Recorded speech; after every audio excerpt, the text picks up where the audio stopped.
also thank you. I wanted to thank Mo. So I'll do that after we call it to order. Okay. We're gonna go ahead and call tonight's meeting to order.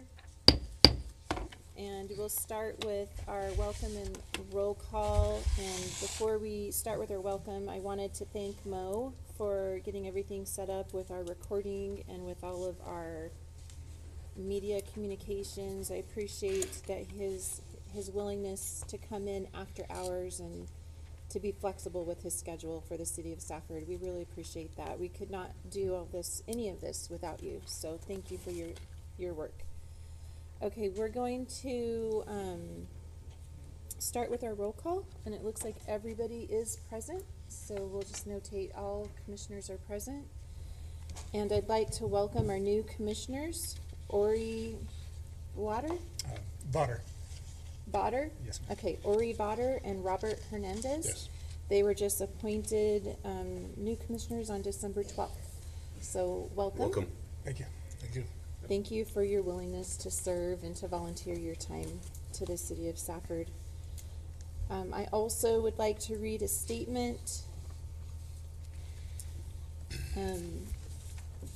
The letter that went out for this meeting tonight published the wrong start time. The letter that went out to neighbors stated that we would start at 6 p.m. The correct time is 5:30, which was published in the newspaper, on our website, and I think on the sign that goes up on the subject property.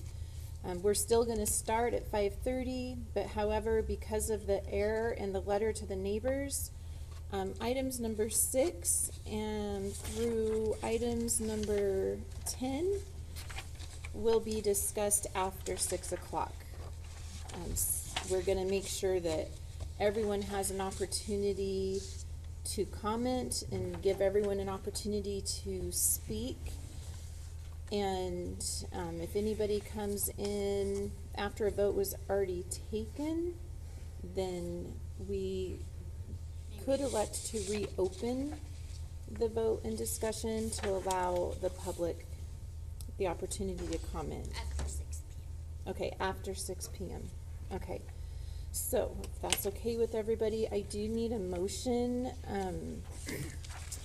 I need someone to request that we move items number 11 and 12 to be reviewed after item number 5. That way we can allow time for other business to be conducted while we wait to get So to moved. 6 o'clock. Okay. Second.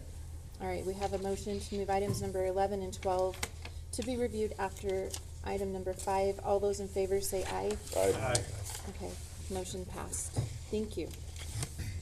And we apologize for any confusion with the time, but we do want to make sure that everyone has, an opportunity to comment, so we'll make sure we do that. All right, so now we're going to move on to item number 3. Yes. Anybody wishing to comment on an agenda item will be given the opportunity during the public hearing. If you would like to comment on something that is not on the agenda, please fill out a form at the back. There's a form where you make a request. That opportunity will be at the end of the meeting with item number 12. Oh, well, we move that. Actually, we're gonna do it different. We'll do it at the beginning of the meeting, so sorry. Okay, so, anyways, if you wanna speak about something that is not on the agenda, fill out a card. Otherwise, you will speak about the agenda item at the time we open that public meeting, or public hearing. And each of you will be given 3 minutes. And Joan, are you gonna keep time? Okay, so Joan will track the time, and we do need to limit it to 3 minutes so that everybody has an opportunity to comment. Also, I would like to remind anyone who has a cell phone to please turn it off or mute your phone so that we are not going to be disturbed in the meeting. Okay, we'll move on now to item number 4. To review and discuss the meeting minutes from October 17th meeting. Is that right? October 17th? Is that the last time? That's correct. All right, does anybody have, anything that they wanted to discuss or review or amend to those minutes? I motion we approve. Second. Okay, a motion is made to approve. All those in favor? Aye. Okay, motion passed. Alrighty, we are going to now move on to item number 5. And we'll have a presentation from the Planning and Zoning Director. And, oh wait, sorry, 5 is what we're Yes, gonna we'll wait. skip So it we're down. gonna move, excuse me, to number 11, projects and updates from our planning and zoning director. And then also, she was gonna share some information about a new appointment. Yes, Okay, go ahead. we have 2 new members of the commission that you've just introduced, and we had 2 new reappointments, Mr. Hancock and Mr. Ragland. So they were appointed by the council last Monday. Also, our January meeting falls on a holiday, so we have 1 application that's pending. I have reached out to the applicant to see if he would like a different location and day of the week, because the library is booked the rest of that week. And I will be letting the commission know if he chooses to move his case to February or chooses another date and location. It just kind of depends on the timing of his project. Okay, And I received a letter from Mr. Patterson. He was appointed to the Southern Arizona Sports Tourism and Film Authority, so if he'd like to speak about that for a moment. It's from the House of Representatives, so. Yeah, in September, Governor Ducey signed a new bill creating the Southern Arizona Sports, Tourism, and Film Authority. It includes Graham, Greenlee, Cochise, Santa Cruz, Pima, and Pinal counties. The ideal is to bring more funding for those areas into the 6 counties. And Speaker of the House, Rusty Bowers, appointed me to be the Graham County member of that board, so we will have a voice at the state level for any of that coming to our area. And then also today I got a call and they've asked me to be on the executive council as the secretary of that board as well. So we will be having our first meeting in January. It's a 13-member board, 1 member from Graham, 1 from Greenlee, Cochise, Pima, Santa Cruz, and Pinal counties. There will be 4 experts in those fields appointed, and then 3 members from the Native American tribes that are in those 6 counties will all be on the board. So that will be made up, and we will start planning and hiring staff and an executive director in January, I believe. So that is the latest on that. so this is a new committee? This is brand new, yeah. It And was what's it signed. called again? The Southern Arizona Sports, Tourism, and Film Authority. So Nice, okay. should be interesting, so, So with tourism, will you also be working with like the Chamber of Commerce? yes. Okay. It's, in some preliminary meetings, the other members that are now on the board were really interested in the Salsa Festival that we do here, and they would like to expand it to maybe all 6 counties. So that was one of the things that their eyes caught when they came and visited our area, so. So there'll be, yeah, some youth sports, tourism, and some film industry type stuff in the area, so. There have been a few like small film productions in our county recently, so that would be neat to kind of see more. Yeah, happen at the with state that. level, they passed a film bill that encourages more filming in the state as a whole, but then this authority would be in charge of that in Southern Arizona, so. So it could be like high school competition? that Some type of youth, some thing? youth sports stuff, yeah, they'll have the ability to build, buy, and, expand current stuff, so. There'll be committees and subcommittees within the county in each of those fields, and then it'll go up the chain to the board to be pitched to fund in that area, so. That's good. Yes, and so that may come to your commission as we move forward with filming becoming a bigger thing in Arizona. We may need to make some regulations and permitting and that sort of thing, so, Awesome. yes. Thank you for sharing that with us, and congratulations on your appointment. Thank you. I can proceed with Mr. Pozo's. Is there anyone here in the audience for Mr. Pozo's zone change? I did have a question, just since we are waiting till 6, right? Or was the letter fine, was the date in Mr. Pozo's letter correct? Yes, Okay, so we could. so, we can begin the staff presentation. Okay, so the letter was incorrect only for the second. They both were, but Rezone. he has had nobody participate nobody in came. his, yeah. And so is anyone here, raise your hand if you're here for Mr. Pozo's? Pozo's and this. And you're Okay. the applicant, correct? Yes. Yeah, so Okay. we can begin. Really with this. quick, before we do that, I did want to ask you, we had talked about looking at changing some of the text for the accessory dwellings. Yes, Is that something that we're gonna be doing in January, February? yes, I had hoped to start in January, but we'll see if that meeting gets moved or changed. If not, it'll be February. Okay, And and we- was that something where you were just going to write up the proposed text and present it, or is there going to be a workshop? I'd rather be a workshop for that. There will be an ordinance regarding those donation bins that are around town that was requested by council that I will be presenting for your input, and that will be written and presented for your input.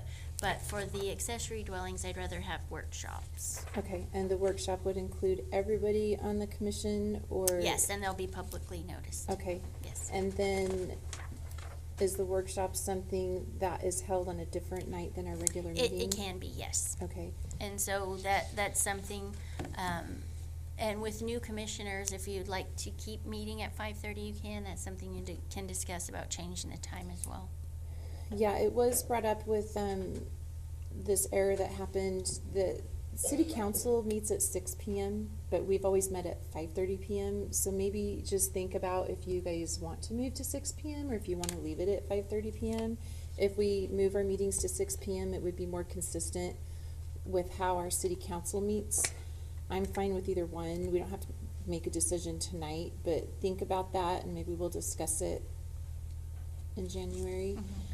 And then, I did also wanna ask you about the training that you were gonna be working on.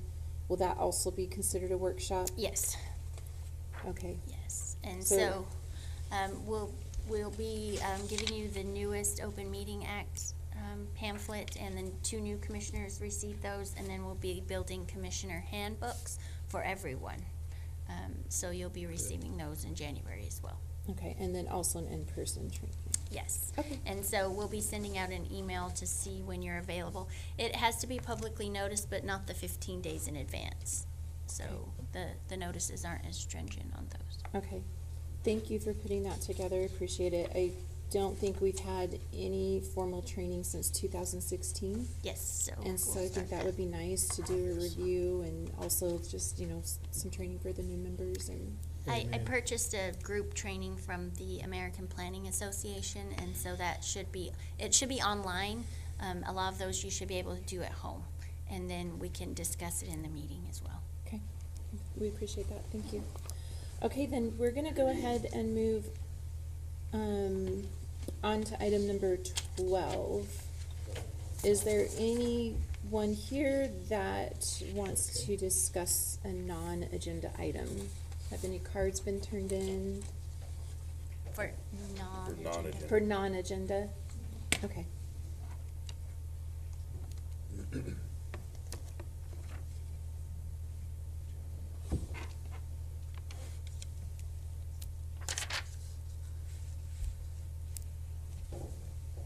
Okay, so we have a request to discuss other concerns in Montana Vista Estates that's not related to the rezone request.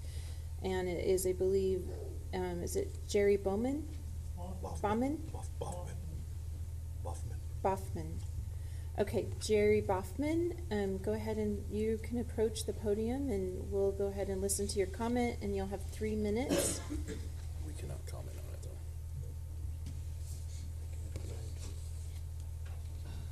Madam Chair? There's just some additional comments that I came up with today after I'd sent my initial email to Ms. Embrick. That should be in the file concerning This is still the rezoning request. And these are some of the other things that. Is this in is the area, It's not concerning? about the rezoning, no. I think you have, I would just like to remind the commission that for anything that's not on the agenda, no discussion can be held. You just listen, and then if you recommend that staff do work, then we can do that moving forward. Okay, so no discussion will be held on the non-agenda item. We'll go ahead and listen to your comments, and then, yeah, we'll just go from there. So, go ahead.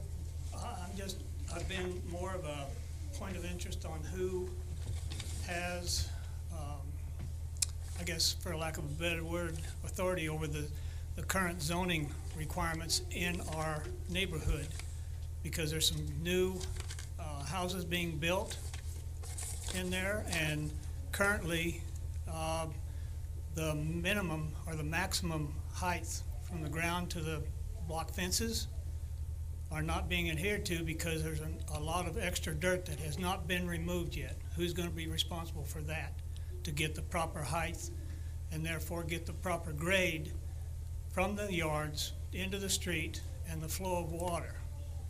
As an example, I'm just curious because the last real rains that we had all feed into the current Greenbelt area. And it's a low area, and that storm almost filled it up halfway, made a small pond out of it. And it took quite a few days to drain, but it was also a breeding ground for mosquitoes. It was pretty bad. So that was one thing that I wanted to kind of bring up. And concerning any further construction in the area, is there any provisions and whose responsibility is it to control dust control? It gets pretty bad sometimes. Another item that I was curious about, 2 homes have basically started, both basement homes. There were no barrier protections or warnings after those basements were dug before they were formed up.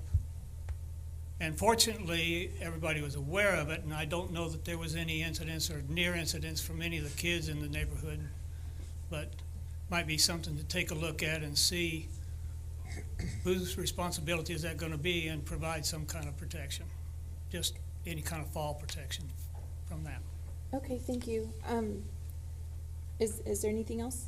I think that was the only other items Okay, that I wanted to bring up. and you did mention that you emailed the city. Okay, so we've got your But email address. those extra items were not in Those that are not. email, no. Gotcha. That, I just, Okay. those came to me today that I wanted to kind of bring up. Okay, so those concerns and items have been noted, and I would like to request that our building inspector reach out so he can we also have your phone number. Yep. So we'll have the building inspector reach out to you, because I believe he's the one that is overseeing like construction and all of that.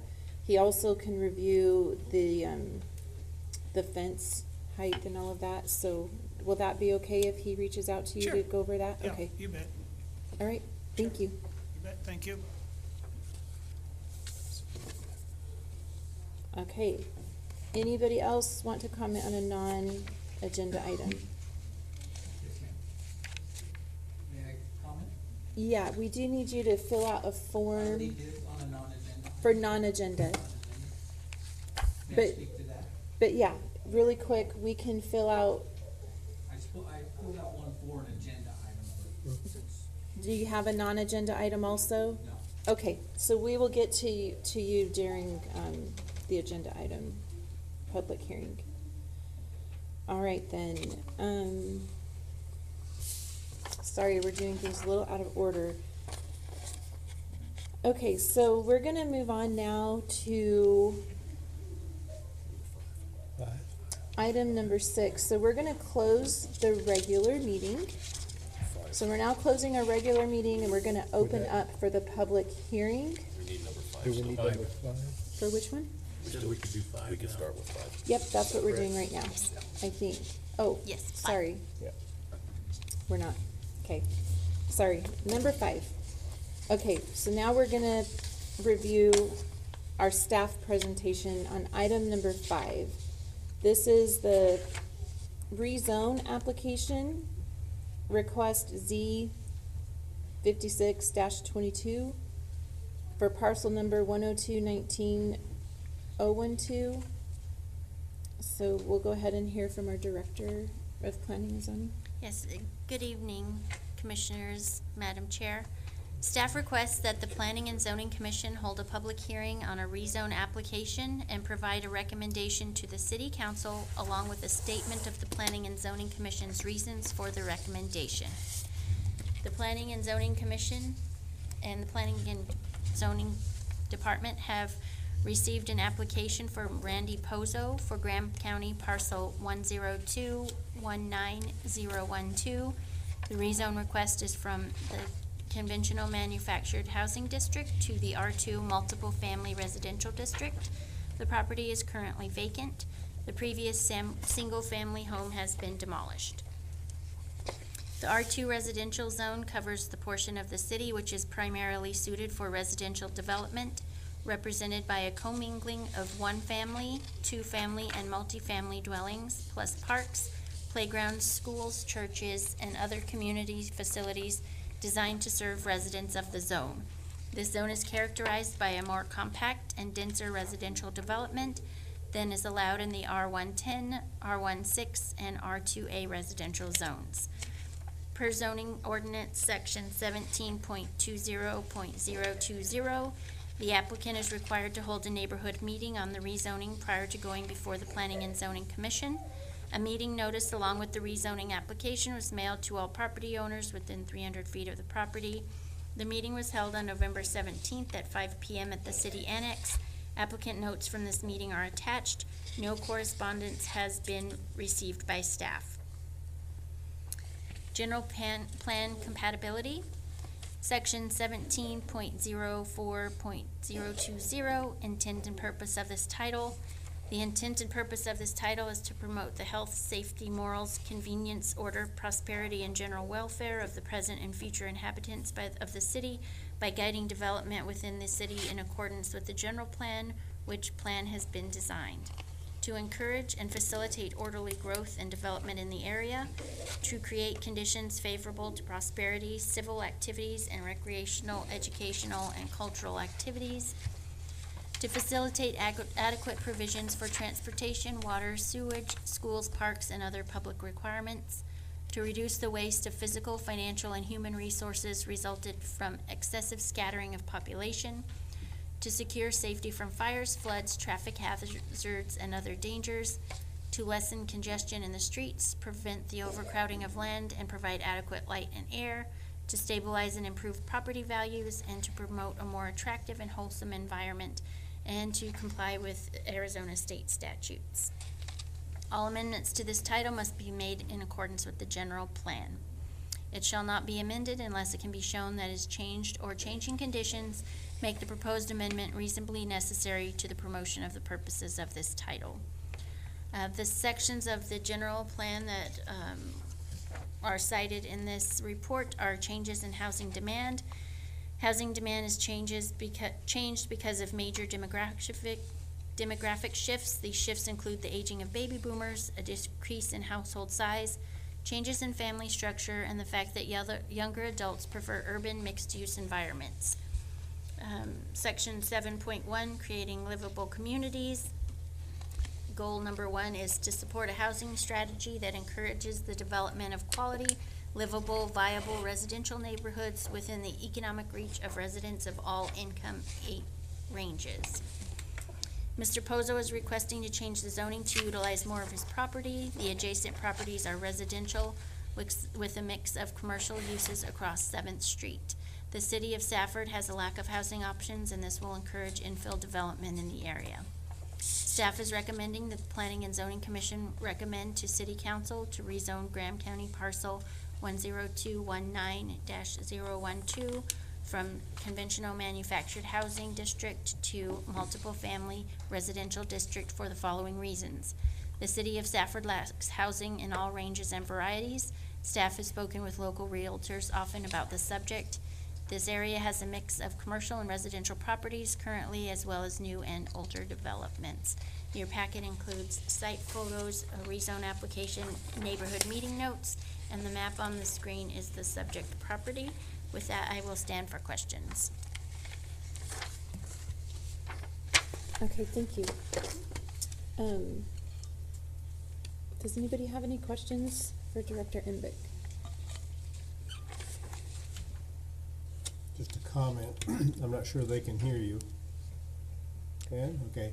And this location is 818 7th Street? Yes. Okay.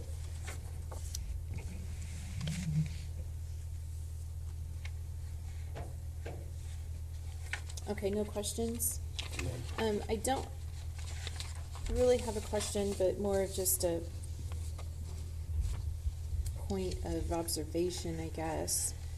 I did review the lot size requirements for multifamily housing, and I believe this lot exceeds the minimum requirement. Yes. The minimum requirement is 6,000 square feet, and this lot is 7,320 square feet. So just a note of observation that the lot size appears to be adequate for the rezone request, and there should be Yes. plenty of room, and the permit process will make sure there's enough room for all of the setbacks. Yes, ma'am. Okay, thank you.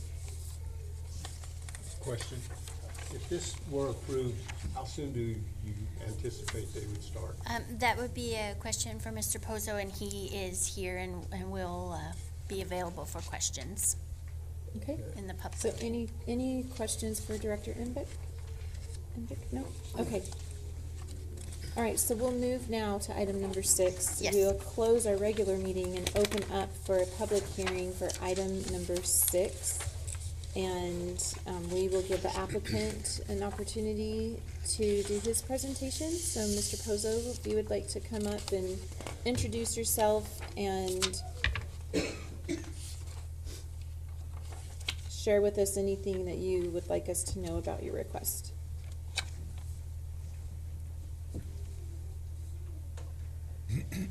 Hello, my name is Randy Pozo. I'm the owner of 818 West 7th Street.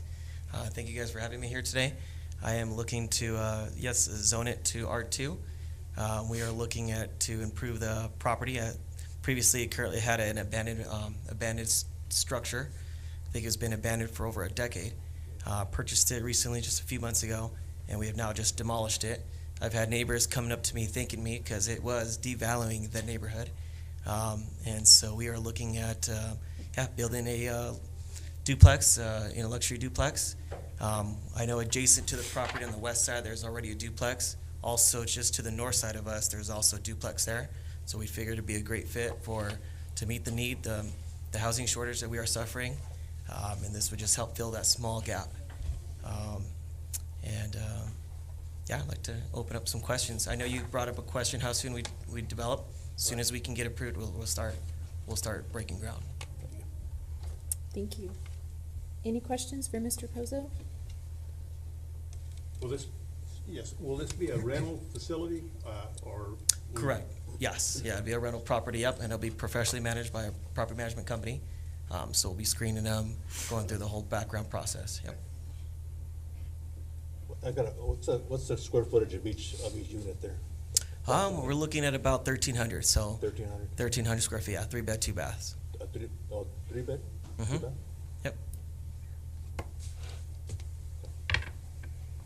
Okay, thank you. All right. Thank you. Are there any public comments relating to item number 6, the rezone? Well, I guess it's number 5, the rezone Z5622. Any public comments? Okay, go ahead and come on up. Please introduce yourself. So we do have a public comment, and you will be given 3 minutes.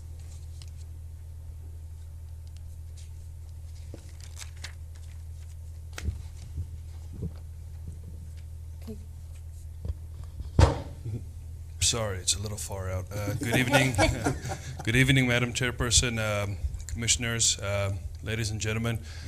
First of all, my name is Gerhard de Beer, and I guess the reason why I have something to say really is first in admiration for all of you individuals to come out and really take an interest in the city regarding the development, not just of individual properties, but in general. I think it's very important for, as a community, to be heard, and what's important for everybody, so that there is a overwhelming amount of peace amongst each other. The second point I'd like to make is there's a big old mine just down the road that brings a lot of economic turnover to this specific environment, and it's the reason that this place is what it is and exists in the first place. That same mine tried to hire 700 individuals in the last 6 months. They had about 10% of applicants got turned down who did not accept the job, who got offered the job because they could not find housing in the immediate area, stretching all the way up to Morenci, Clifton, as well as right here, in 3 separate cities spanning across here, and even further out. So the question then becomes is, what is the requirement in order to expand and build? With several properties abandoned around town, with all of the issues that it has, devaluing the homes around it, the big question then becomes is, what is the incentive for people to want to invest into the community in and of itself? And I ask you all to consider this when you see somebody wanting to invest into the city, whether it be the city of Safford or beyond.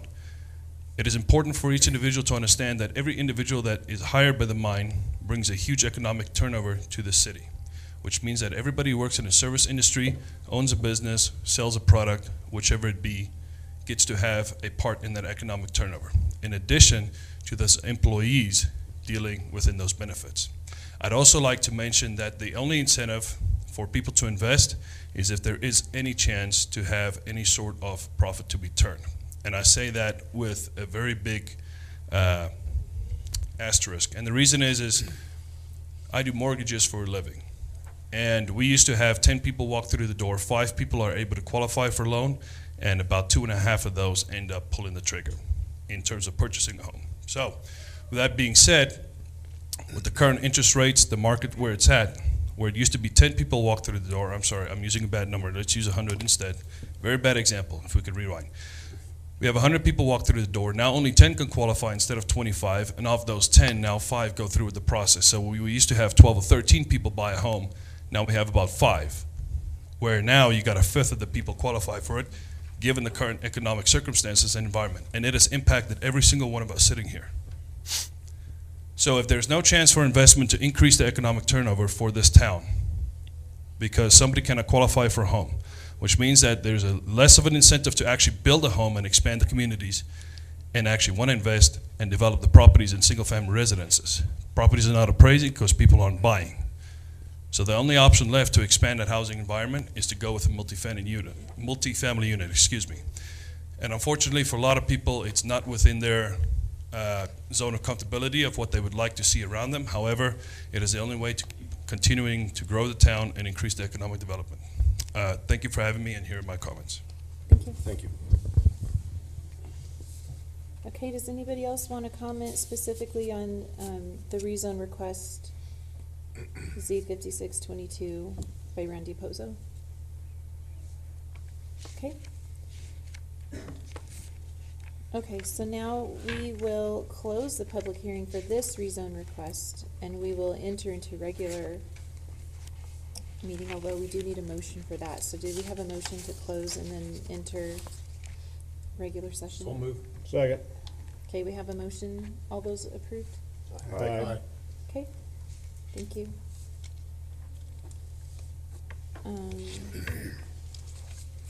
So now we do need to take action on,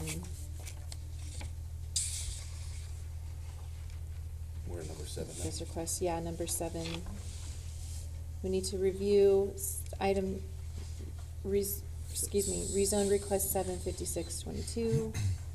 Does anybody have any discussion or any points they want to make or any questions they want to ask? I do not. Staff recommendation. Okay, I don't really have any concerns. I think that the property does need to be improved. It'll be an improvement from what it is now, and there definitely is a need. So do we have a motion? Is it a motion? Second. Yeah. So you make the motion Yes. to approve it? I'll second And you second it? Second. Okay, we have a motion to approve the to recommend approval for the rezone request. All those in favor say aye. Aye. Aye. Okay, motion passed. Thank you.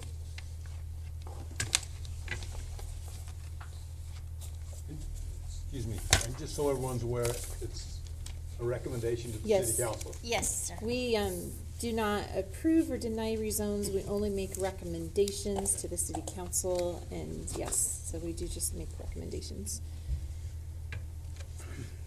Okay, we're going to move on to item number 8. I don't know if anybody has come in since 6 o'clock, but I think we're doing okay.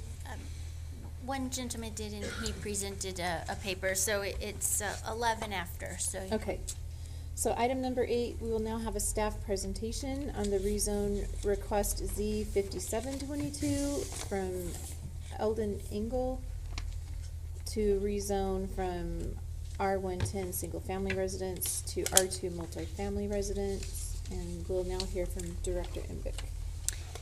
Yes, good evening, Madam Chair, Commissioners.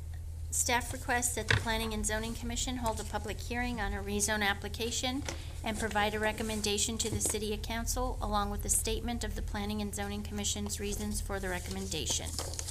The department is in receipt of a rezone application from Eldon Engel for Graham County parcel 103-07101 and 103-07017B.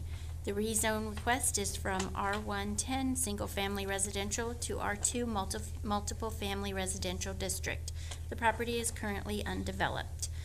The objectives and characteristics of the zone: the R2 residential zone covers the portion of the city which is primarily suited for residential development, represented by a commingling of one-family, two-family, and multifamily dwellings, plus parks, playgrounds, schools, churches, and other community facilities designed to serve the residents of the zone. This zone is characterized by a more compact and denser residential development than is allowed in the R110, R16, and R2A residential zones. Per zoning ordinance, the applicant is required to hold a neighborhood meeting on the rezoning before going to the Planning and Zoning Commission. A meeting notice was emailed to all the property owners within 300 feet of the property. The meeting was held on November 15th at 7 p.m. at the City Annex. Staff notes from this meeting are attached. After the neighborhood meeting, a petition was received by staff. A copy is attached and duplicate signatures are denoted. All correspondence received in favor of the zone change or against the zone change are attached in your packet as well. General plan compatibility, intent and purpose of this title. The intent and purpose of this title is to promote health, safety, morals, convenience, order, prosperity, and general welfare of the present and future inhabitants of the city by guiding development within the city in accordance with the general plan which has been designed. To encourage and facilitate orderly growth and development in the area. To create conditions favorable to prosperity, civil activities, and recreational, educational, and cultural opportunities. To facilitate adequate provisions for transportation, water, sewage, schools, parks, and other public requirements. To reduce the waste of physical, financial, and human resources resulting from excessive scattering of population. To secure safety from fires, floods, traffic hazards, and other dangers. To lessen congestion in the streets, prevent the overcrowding of land, and provide adequate light and air, to stabilize and improve property values, and to promote a more attractive and wholesome environment, and to comply with state requirements. All amendments to this title shall be made in accordance with the general plan. It is public policy that this title shall not be amended unless it can be shown that the changed or changing conditions make the proposed amendment reasonably necessary to the promotion and purposes of this title. The sections applicable to this in the general plan are changes in housing demand, the same as the previous case. Housing demand is also changing because of major demographic shifts. These shifts include the aging of baby boomers, a decrease in household size, changes in family structure, and the fact that younger adults prefer urban mixed-use environments. Element 7.1, housing, creating livable communities. Support a housing strategy that encourages the development of quality, livable, viable residential neighborhoods within the economic reach of residents of all income ranges. Staff analysis. Mr. Engel is requesting to change the zoning to one of the lower impact zones. The property is undeveloped and will be developed at some point in the future by him or his successors. The negative input received from the public must be weighed against Mr. Engel's right to develop his own property, the housing needs in the community, and the positive input received from the community. Staff has spoken with realtors about the project, and for local appraisals, comparative properties are taken from the entire Gila Valley. Section 17.20.070A, protests against amendment states, if the owners of 20% or more, either of the area of the lots included in a proposed zone change, or of those immediately adjacent in the rear or any side extending 150 feet, or of those directly opposite extending 150 feet from the street frontage of the opposite lots, file a protest in writing against the proposed amendment, it shall not become effective except by the favorable vote of 3/4 of all members of the council. Staff prepared a spreadsheet showing the property owners who are within the 150-foot radius of the subject parcels. As of December 6, 2022, the owners against the change and within the radius do not meet the 20% requirement for a 3/4 council vote.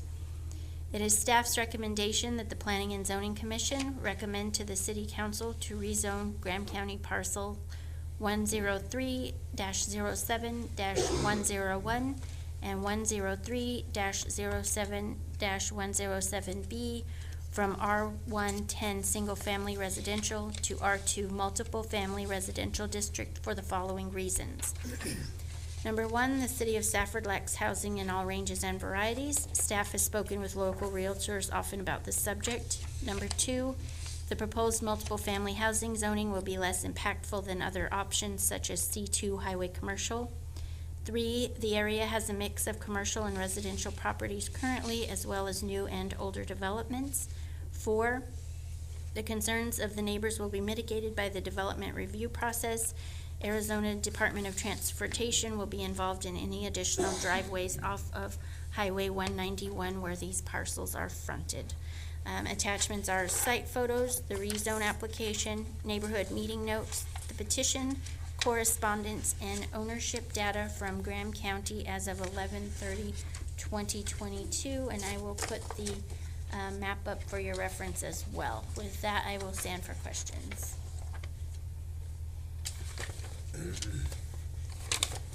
Okay, so just for a point of clarification, you are stating that the 20%,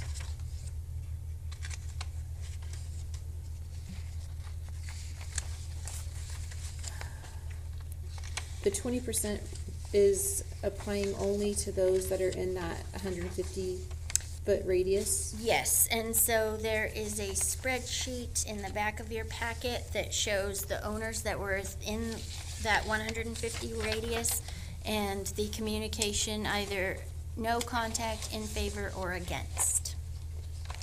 And all of the correspondence that we've received in the petition are included in your packet.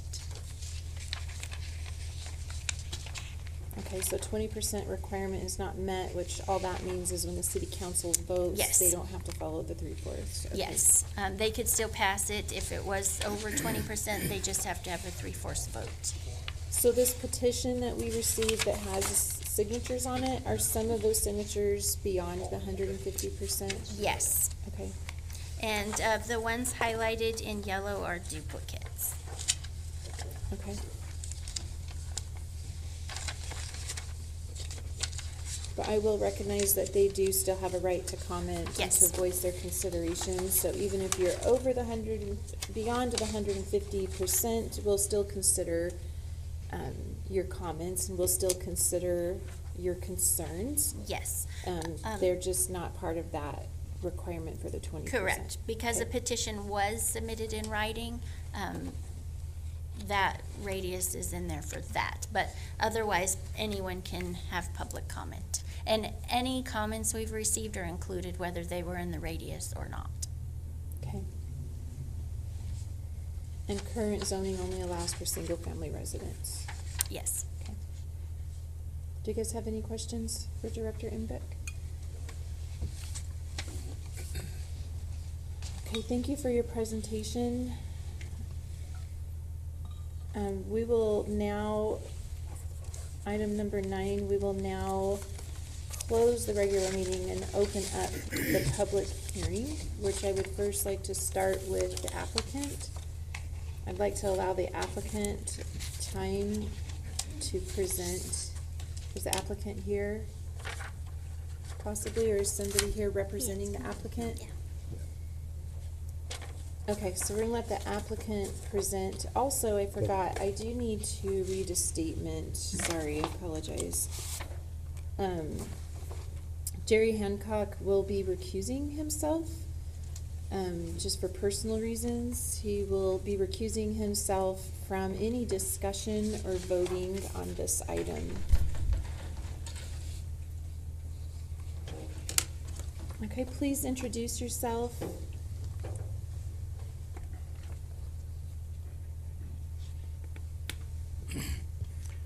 My name's Eldon Angle. I'm the petitioner here.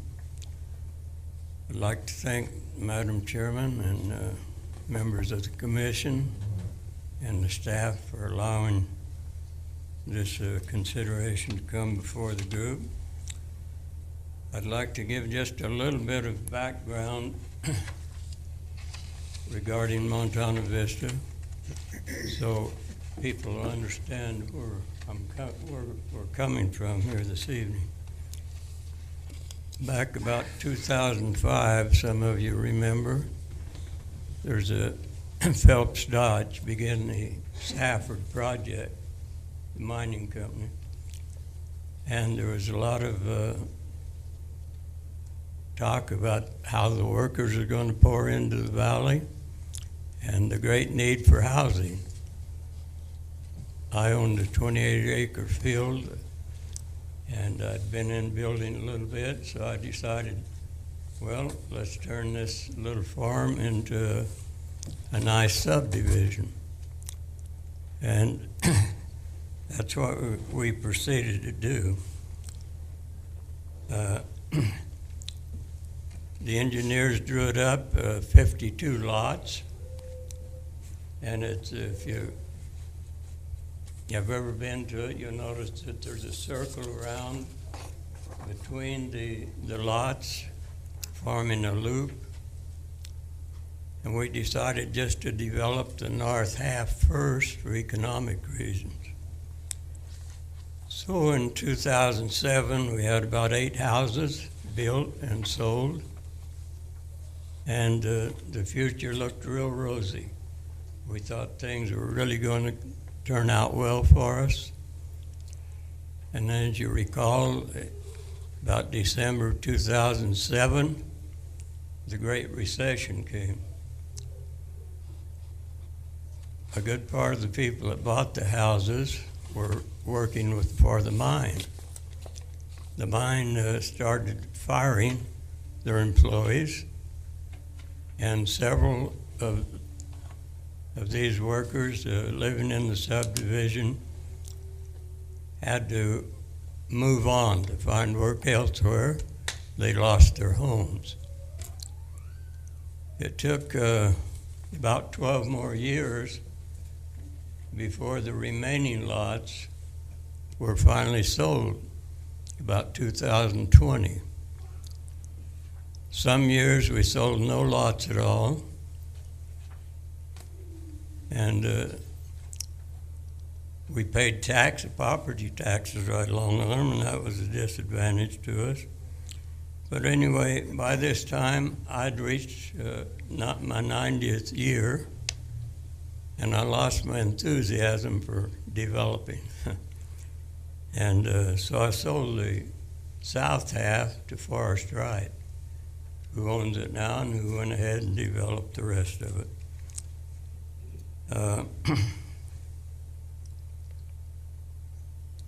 If I could get the commissioners to look at that little rezone map I handed out a little earlier, and I guess we don't have a picture to put up on the screen We did. of it. It went to sleep.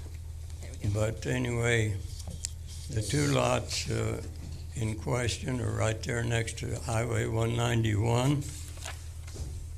They have white spots on them on the map I passed out to the commissioners.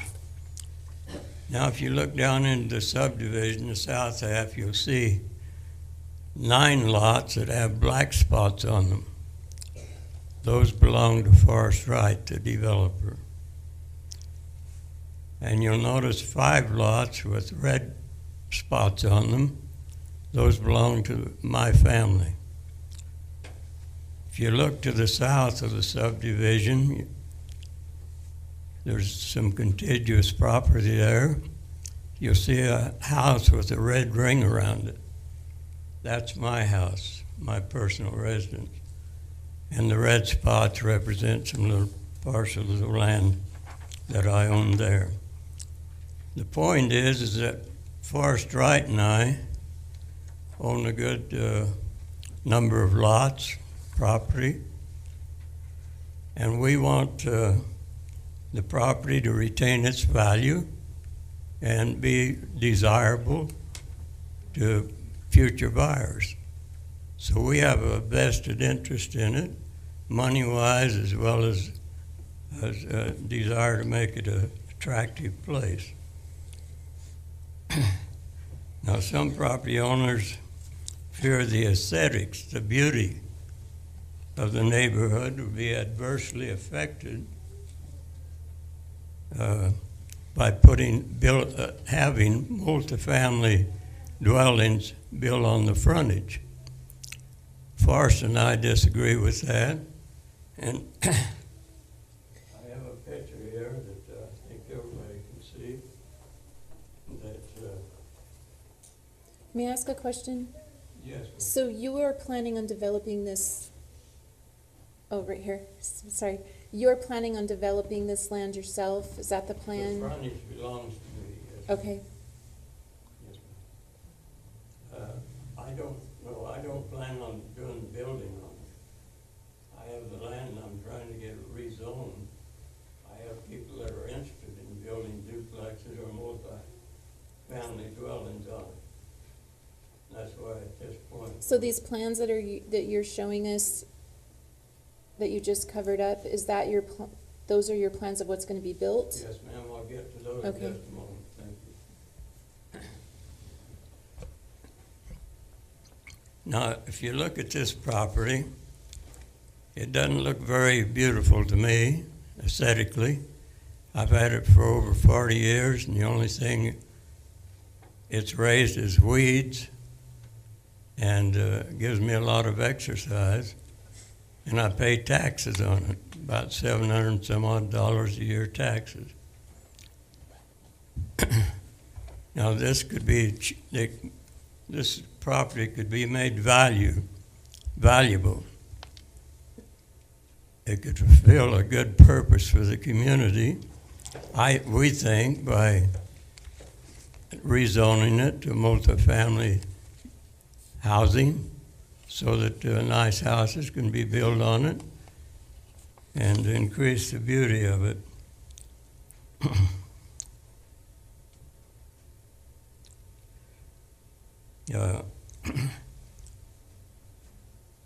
Anyway, it's not very attractive now, and you folks that live there, sure you wish it looked better than what it does. It's just a piece of land, and if it wasn't for me getting out there and weeding it, well, there'd be a lot of big weeds on it. Now, here's a couple of pictures of multi-family dwellings. These are duplexes. These aren't what we're going to build necessarily, but these are examples of the quality that we would like to build. We don't want anything shabby. We want a nice building like we have in the subdivision. And with that type of buildings out front, if I was an owner in the subdivision, I would feel a lot better driving by these kinds of houses than with the weeds and bare land into the subdivision. In other words, I think it'll improve the value of the subdivision. Now,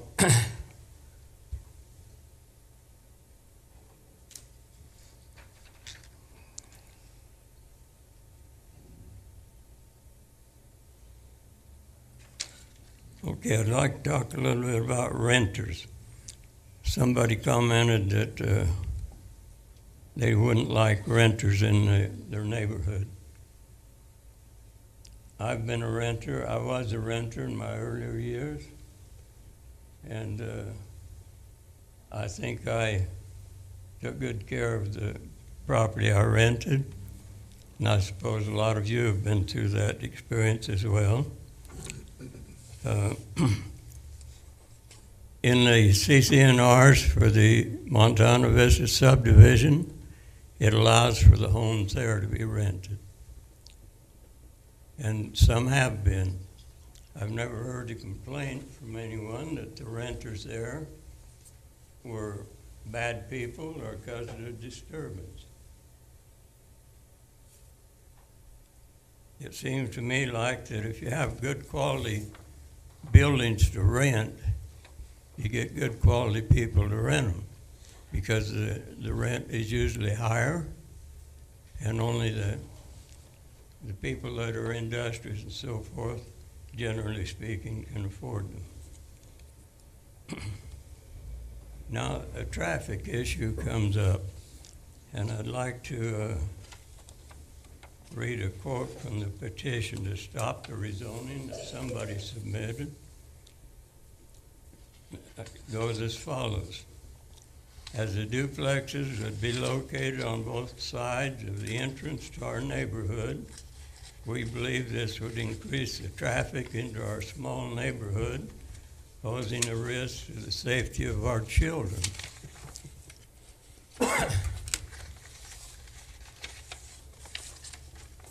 So they're thinking people that live out on the front, when they're going somewhere, are going to drive all the way down through the subdivision, around the loop to get back to where they started from. And I don't think that'll happen. People that are out on the frontage are going to go to Highway 191, go to the store or to work or whatever, and not drive down into the subdivision.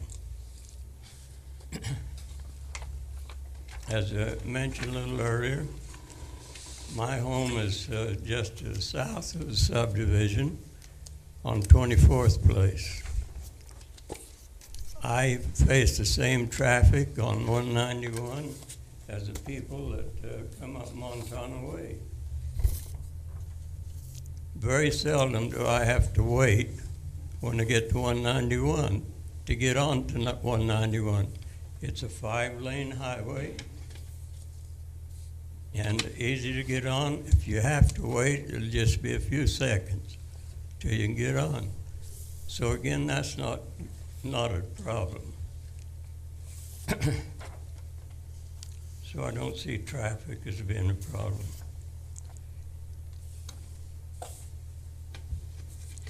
Okay, if this proposal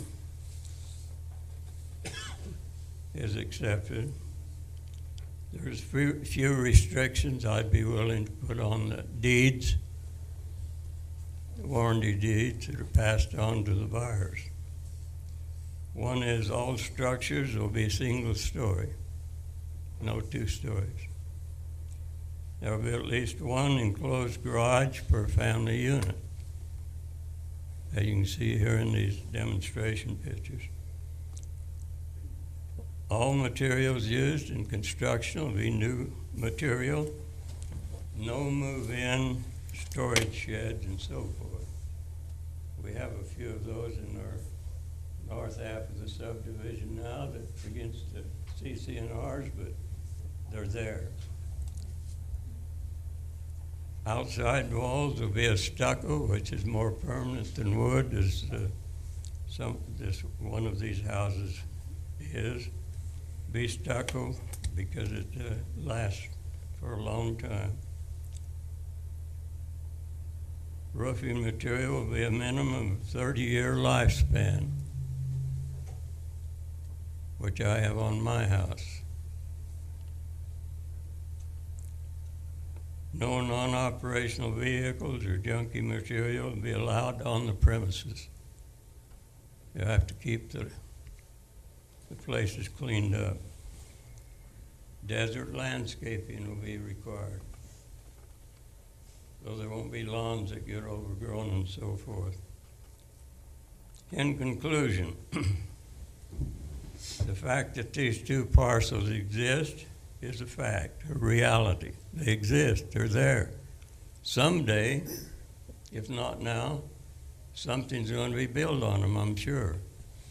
Safford's gradually growing out that direction. So, what if it was zoned commercial? You could have a Circle K and some other retail places built there.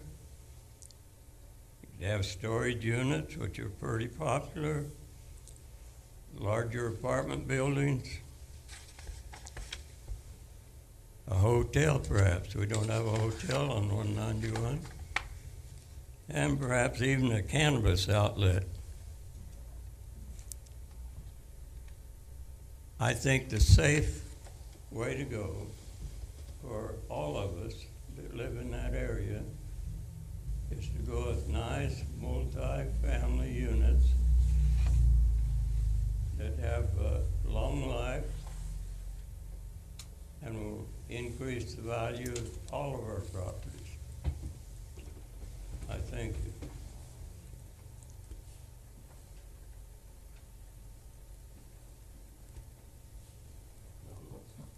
You people all see the examples. Again, these are not what we're going to build necessarily. They might be, but they'll be of this quality. And by the way, a duplex is as large as most of the houses in the subdivision probably will cost as much. So,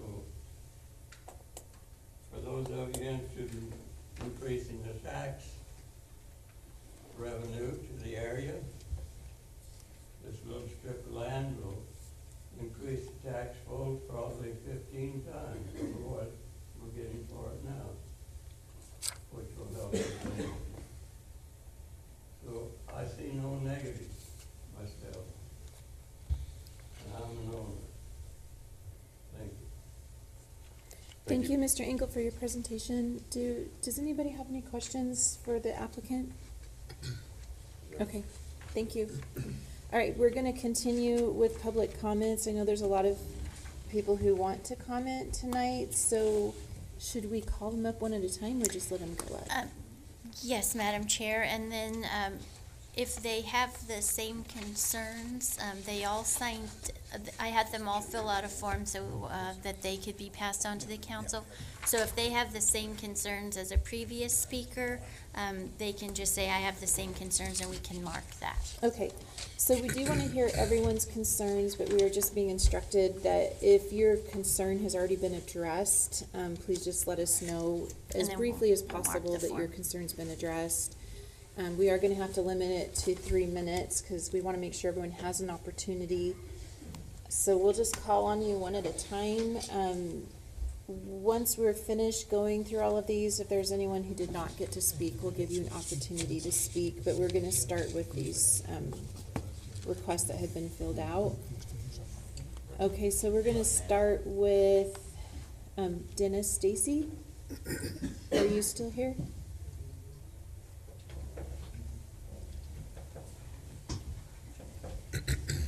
Please state your name. Yes, my name is Dennis Stacy. My wife and I live at 2260 South Twilight Avenue. The structures that Mr. Angle is referring to would be in my backyard right over my wall. We bought our home as a repo home for a retirement home. I feel like that I've been around renters before, and I've had bad experiences with renters. and I don't care how much money they pay to rent. I'm not looking forward to it. Mr. Angle mentioned something about not having a two-story dwelling in our community. Well, right between myself and Alex Lozano, there is a split level. If you, I guess you can twist the two-story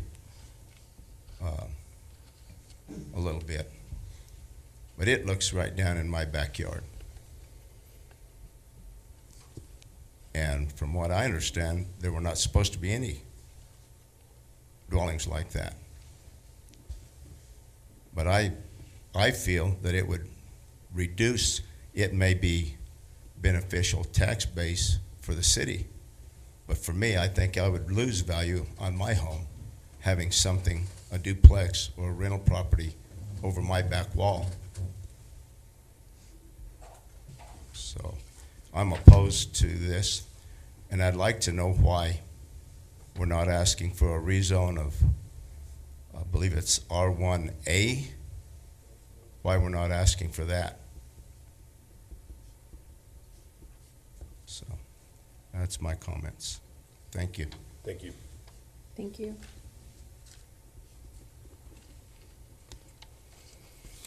Okay, our next public comment will be from Ed Hunter.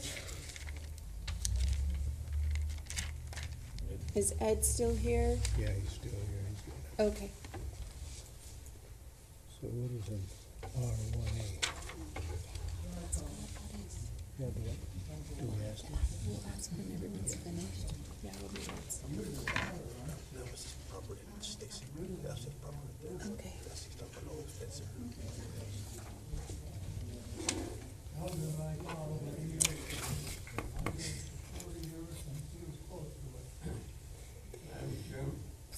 Please state your name and then share your concern. Sorry. Right after I'll get. Now, he got 16 minutes. Do I get 16? I'm used to 50. I'll make it quick. That's my error. I should have allowed him to present during staff presentation, so I apologize. When Peggy and I signed the contract with Chris, right? We walked out of there not expecting to be in a place like this. And, you know, I'm 86 and she's almost there. Peggy says I should talk louder. Is that better? Yeah. And we expect to live there until the end. And we don't want changes to possibly be in our short future. A duplex, in my mind, because I lived in one, is a business, for whatever that's worth. I don't know what zoning calls it, but I call it a business, because it takes a manager, somebody who's going to have to manage it, because the people who live there, and they're good people, look at me, I'm a good person, I live there. They move into it to leave, because you've got neighbors on your wall, and you want to stay there while you hunt for a permanent place. And that was my dad's goal when he put his family, 4 of us, into a duplex.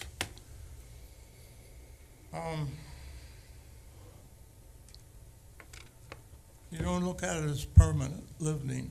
At least we didn't, and maybe Eldon's got a different idea. And that's what I like about where Peggy and I are at now. There's accountability that goes with living in a house that you're going to live in for a long time. And I don't think there's that same accountability in a duplex. They're good people, just different goals and where they're headed. And there's a different environment. It's not the same accountability to where you're at and how you live. If you see fit to okay with this and we come on with duplexes. I would recommend that you require a 9-tier wall. You saw the picture that was up there. That would basically make this as a separate area. They're separate from each other. It would be a big one. I have a very good friend here tonight. Oh, look, it's 0. I haven't spoke with a period yet. I see what you did there. But this friend of mine that's here tonight has just fairly recently built her home with her husband and kids. And there was a time as she was building it that she made a statement, and she described the house she was building, and she included the word view. Well, that view pretty much going to be gone, Eldon, when you get to in that direction. And it was very touching, very touching thing. Thank you, Mr. Hunter. Did somebody say something? Yeah, thank you. Oh. Were you able to address your I've got main more if you concerns? want. Hopefully. Sorry.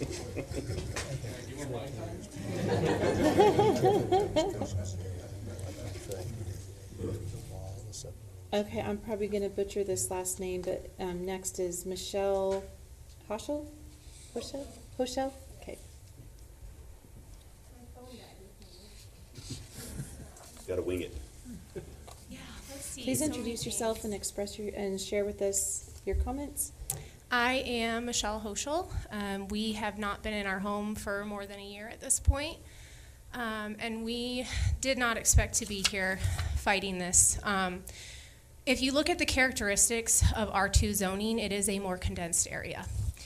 We chose this neighborhood because it is not a condensed area. We are all on half-acre lots. We have beautiful views. And to think that we would want, when 60-plus people showed up to the neighborhood meeting in opposition of this, to think that we would want to look at a duplex blows my mind.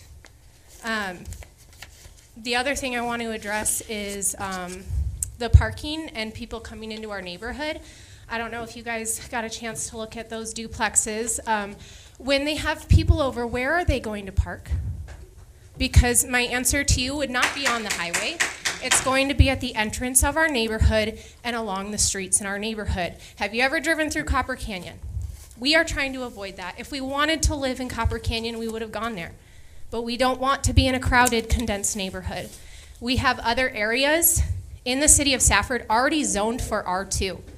They are over by the new Discovery Park that we just planned and created. I was a part of it for about a year. It's a 15-acre park. There's R2 zoning right across the street. It's a great spot if you'd love to develop it. This is not the space. This is a small area at the entrance to a beautiful neighborhood that people chose because they thought they were protected. We had CC&Rs that required us to build a certain minimum square footage. We had to have a tile roof. You couldn't do a 2-story home. Let me ask you another question. If he sells this land to somebody to develop, what control does he have over how high they build? He has no control once this land is sold. There's no protection, which is what we're seeing in our neighborhood right now with what you've heard from people about 2-story homes going up. Did I miss anything, guys? Oh, the safety concerns of the bus stop. There's a bus stop right at the entrance of the neighborhood. So to dismiss our concerns about our children, that hits a nerve for me. Because we moved from a home where we lived next to people dealing drugs, and it was in and out all day long, and we thought we were safe here. We thought we were good. We poured all of our money into this home. And if you look at the people that showed up in opposition to this, it shows you that the property values will go down because it is not desirable to live next to a duplex. It will affect the value of our home. It will affect the development that is currently going on in phase 2. And so I strongly encourage you to not recommend this. Thank you. Thank you. Okay, we're gonna now move on to James Hobson.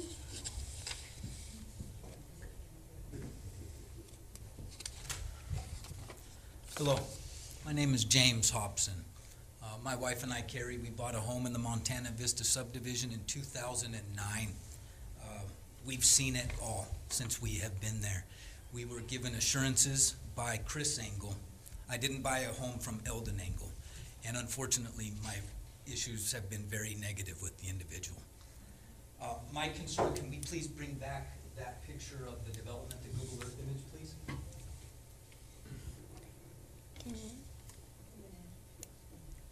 I'll be quick.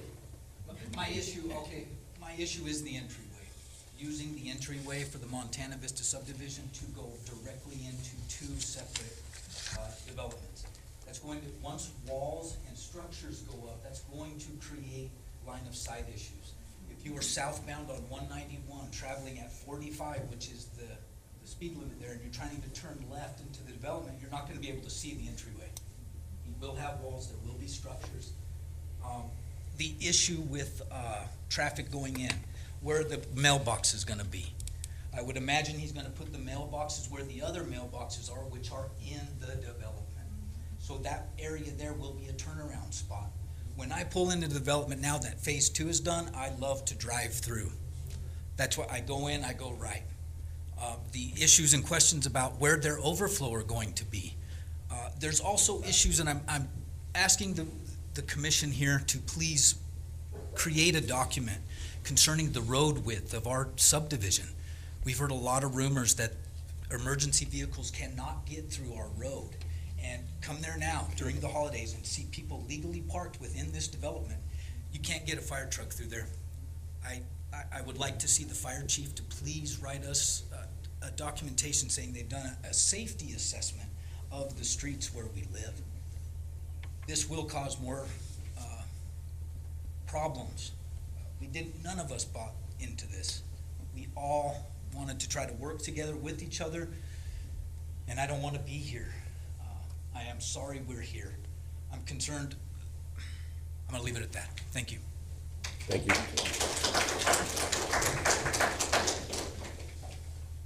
Okay. Thank you. We're gonna move on now to Kenny Lazarus.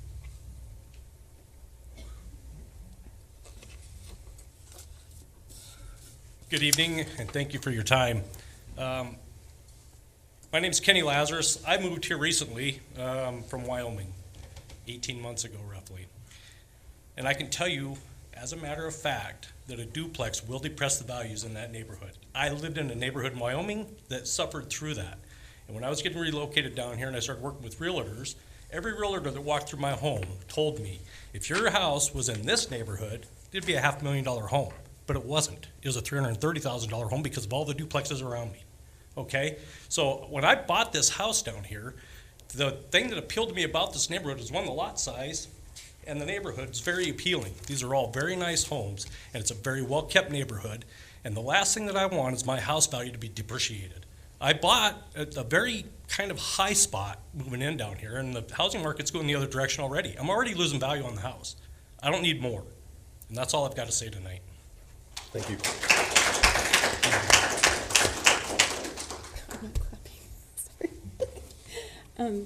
Sorry.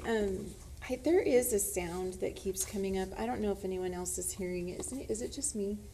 I feel like there's. Like some feedback? Yeah. Well, I feel like it's someone either has a device on where. Okay.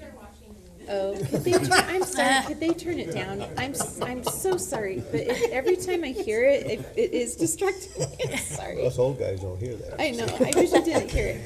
It's the high pitch, something about it, sorry. Okay, so now we're gonna hear from, Robert Ortega. Hello,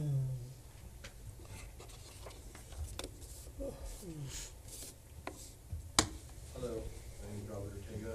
I'm developing my house right now in the second phase of Montana Vista.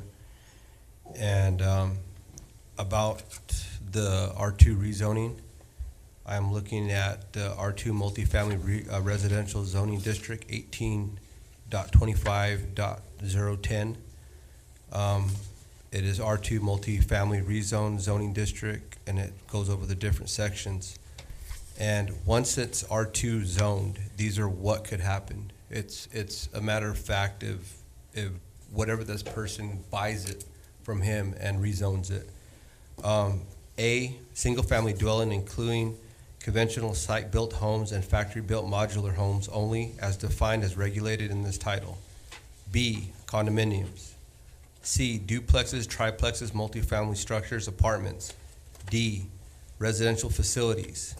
E, townhouses, townhomes, condominiums, or clusters. F, churches. G, daycare centers. H, group homes. I, golf courses. J, parks, public and private. K, public and quasi-public uses. So it's not just that they're gonna build a duplex. It's not just that they're gonna build a townhouse. There's different things that can be built there. And that's a concern for us, because when we walk outside of our house, we see Mount Graham. Now, if there's a giant group home or anything else there, that takes away that view. I lived right across from Michelle for many years, so I know exactly where, she was my old neighbor in our old neighborhood.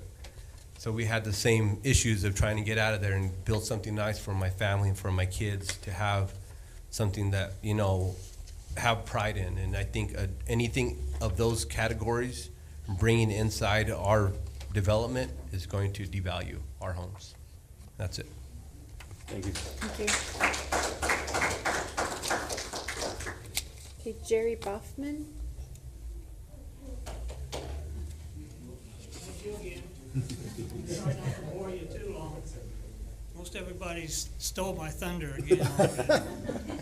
But one thing I'm just curious about, it was an odd, maybe it's not an odd statement, but in your presentation, it said it's would be for all income levels.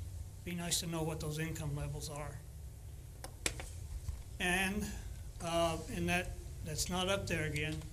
But when you come in, on the north side, there's 3 unsold lots up that will be within the range you're talking about.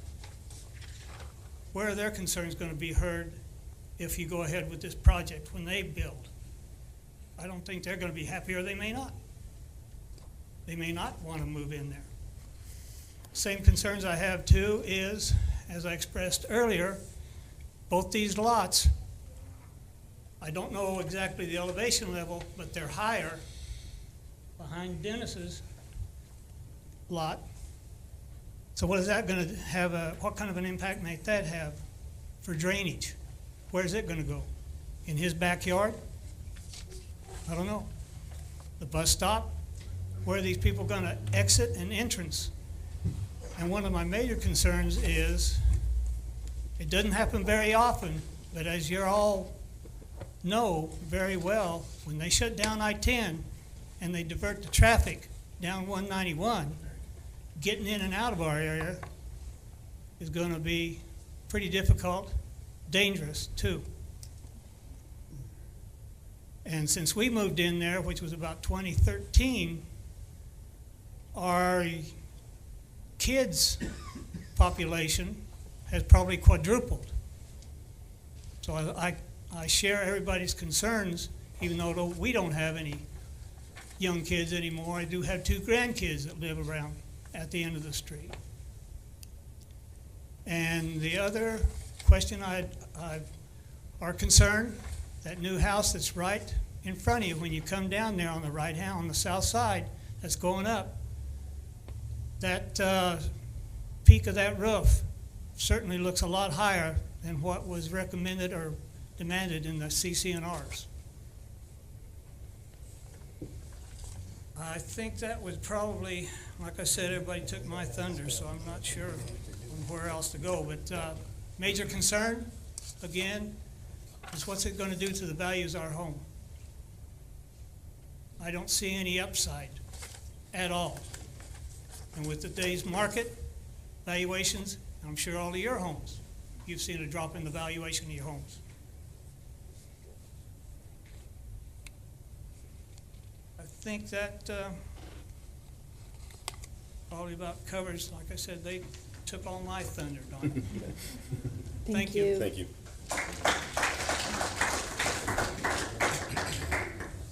Daniela Hernandez.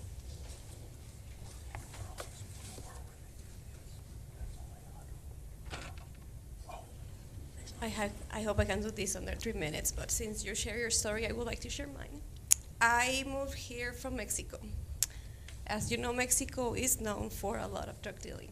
I grew up in a house, custom-built home, my parents' dream house, in front of a house that was renting and had the issues of drug dealing, so people coming out at a time. I still have PTSD from that. I don't want my kids living around rentals. I moved out of the neighborhood behind the road to Stinson because the house in front of me was a rental. And I saw the same thing. The people renting, cars coming in and out all the time, and I fear for my kids' safety. And I don't want to live that again. So I moved into a neighborhood with CCRNRs because I felt protected. My husband and I put a lot of sacrifice to build the house that we're about to finish. And we got hit with inflation. We got hit economically.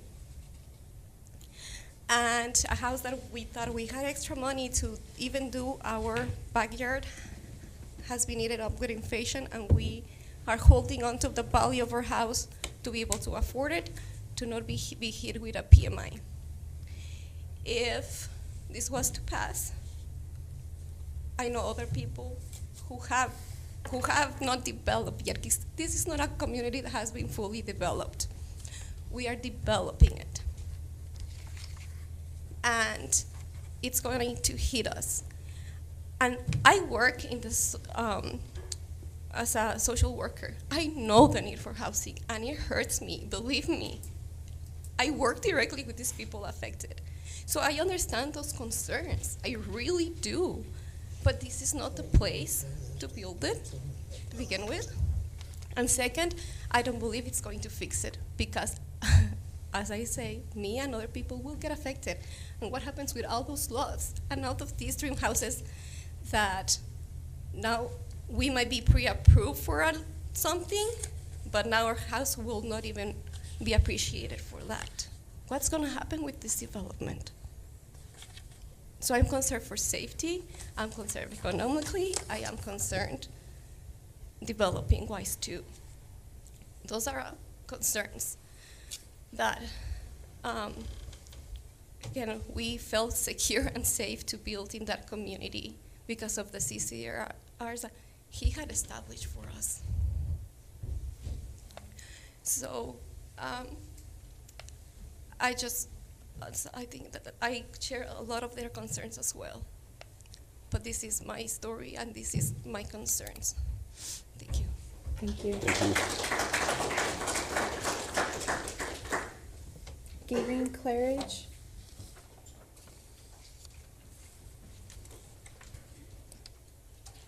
The nice thing about being towards the end is everyone has expressed my sentiments exactly. The most important thing that I really think we should really focus on is it's a lovely idea what Mr. Engel has. We were neighbors for years and years. The problem is the R2 versus the R2A. I went in, I researched it. The duplexes look pretty, they look really nice. It can be an apartment complex, and I'm not sure if it can be a 2-story or a 3-story apartment complex. I don't know the rules on that. But this is opening it up to all sorts of things, and that's what I'm envisioning. I'm envisioning at least a 2-story apartment complex all the way across the front, and I strongly oppose changing it to R2. Thank you very much. Thank you.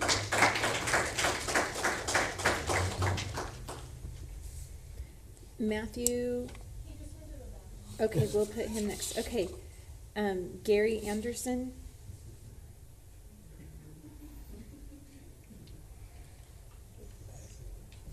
I'm missing Monday Night Football, but it's worth it. Just a few comments, and I agree with everybody's concerns. First off, every one of them. I think one of the biggest things that I've worked with the mine here, Morenci Safford, for the last 25 years, and I know the contractors, and go back to the comment about a business. A duplex is going to be rented out to the highest bidder, and right now, that's the contractors coming in the community. I mean, that's no doubt, they're gobbling up hotel rooms. They want to get their people out of the hotel rooms and into apartments, duplexes, whatever they can, and they're going to pay the highest amount to get those. And it's going to be multi-family. It's going to be up to 4 to 6 families, depending on what rotating shift they're working, that are going to gobble this stuff up. It's convenient, it's right there. Not only now you got a contractor living in a duplex, but what comes with that is their service trucks, their personal vehicles, the parking. I mean, the infrastructure right now, and I know the first comment was focused on the housing that's 150 feet away from, we share that entrance. That's the biggest thing. I mean, we all travel through there. The traffic, if everybody knows, we got a lot of looky-loos that come through that development, looking to maybe to purchase a home in there, but the traffic is pretty high for people that don't live in that area. So that's some of my concerns. I know that, not saying contractors are bad, but it's how many contractors are they going to try to fit into a duplex? They'll sign a lease that says, hey, they're going to have a family there, but they're going to rotate them about every 3 to 6 months. And it's going to be a different group of people. So that's one of my biggest concerns, the safety aspect of it with the kids in the neighborhood, the parking. I mean, we have a car that's been parked there for 4 days now with a red tag on it that hasn't moved. I mean, it's just, the parking's going to be, there's going to be a lot of congestion, just a lot of issues, I think, plus the value of the home. I mean, I don't see where it's going to increase the value. Alden made a comment that this is what he wants to build, but he also made the comment that that's something he'd like them to build, but whoever purchases that land can build whatever they want. So, but I echo everybody's concerns that I don't want to see duplexes or any other structure put in there. I think we have a good plan. I know it states at Montana Vista that we have a exercise park and a park for the kids, which we don't. But maybe that could be turned into something that our kids could use in the future. So. Thank you. And we did ask to purchase it.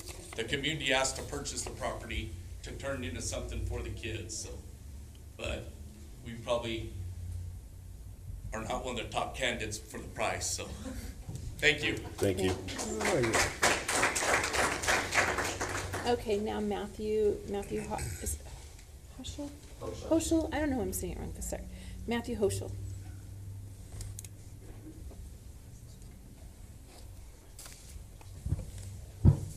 Good evening, Madam Chair and Commissioners. My name is Matthew Hoschel. I live at 199 East Heliograph. My beautiful wife spoke earlier. We were the first house that was built in Phase 2. When we were looking at properties to purchase, this property appealed to us because of how well kept Phase 1 is, and also the CCNRs. Whether or not those are being upheld or how they're reinforced, that's the question, and that's kind of one of the concerns that I have with this. I do appreciate Eldon for putting in those restrictions he says that he would put in on the deed, but again, who's going to enforce those restrictions that he puts on the deed? It becomes a legal battle at that point, and a house can be developed or a duplex can be developed within that time. Right now, who's enforcing the CCNRs for Phase 1 or Phase 2? It mentions in our textual design committee, but there's no note of who's going to enforce those at that point.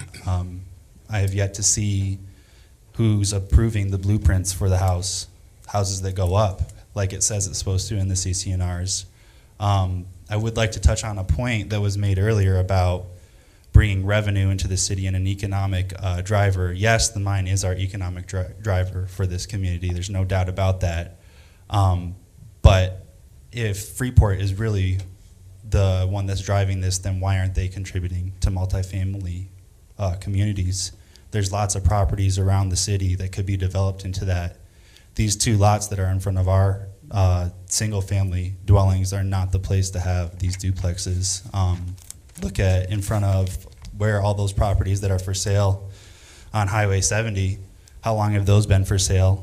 Why couldn't you put a business with apartments on top of it? That's within our zoning. Why hasn't that happened? And the answer to that is because of the price. Really, at the end of the day, they're just trying to make money. And that's what's going to happen. When you rezone this, you can sell the properties easier. It decreases the values when you do that as well, though. And that's why you can sell them at a lower price for these duplexes. When you try to sell them as R1, no one's going to want to develop right on the highway frontage like that with all that duplexes there. Eldon also has the properties like you mentioned before in front of his road. Why hasn't he tried to put duplexes there? That's my concern. Why is that any different than where ours is? So those are just a few of my concerns. Thank you.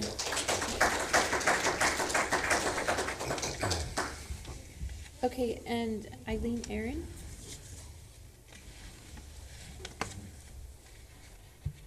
Good evening, my name is Eileen Aaron. We develop land and we are also contractor. We're interested in buying some of the land. And yes, as Mr. Hunter said, secret's out, Eldon is my father. We built some of the houses in Montana Vista. I've asked him about building something there. We're interested in building rentals. I know he probably has all of those sold if this is approved.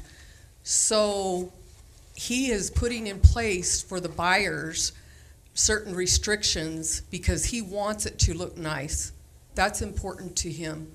So there's setbacks, there'll be things that have to happen. We've worked with City of Safford quite a bit in our building. And so there'll be setbacks where you can still see when you pull up to get onto the highway. I've lived in the Gila Valley most of my life with a short time building out of town up in Kingman. In that development up there, we had an investor come in and buy 5 houses on one street and make them all into rentals. I just don't think you have control over where your rentals are, and they were good renters for the most part. The neighbors weren't happy about it, just like they're saying tonight that they aren't going to be happy if there's rentals there. But currently I'm a renter as we built our new home, and we're not all bad. Anyway, as we just recently built a house, and next door, we bought a piece of property. Next door was a drug house. The neighbors all confirmed that. The police officers, in and out drugs. They tried to bust the man multiple times. And then on the other side was a 60-year-old mobile home. That house that we built in between those two structures appraised very high and sold before it was framed. So people just want housing. They need a place to live. So as far as home values, I feel like in Thatcher and Safford, this is my hometown, this isn't a cut down. Everywhere you go, there is junk right next to brand new. That's where my houses have gone, my new houses. Junky. In this neighborhood, you have a canal, you have what looks like an abandoned home across the street, our storage units, and old houses. So I still think Montana Vista will look nice. I think this will be an improvement. And if not this, what? What do people want there? Something needs to go there. My dad is saying he's in his 93rd year. He's tired of chopping the weeds. None of us go out there and help him ever. But he wants something done besides pay taxes on it. Thank you for your time. Thank you. Thank you.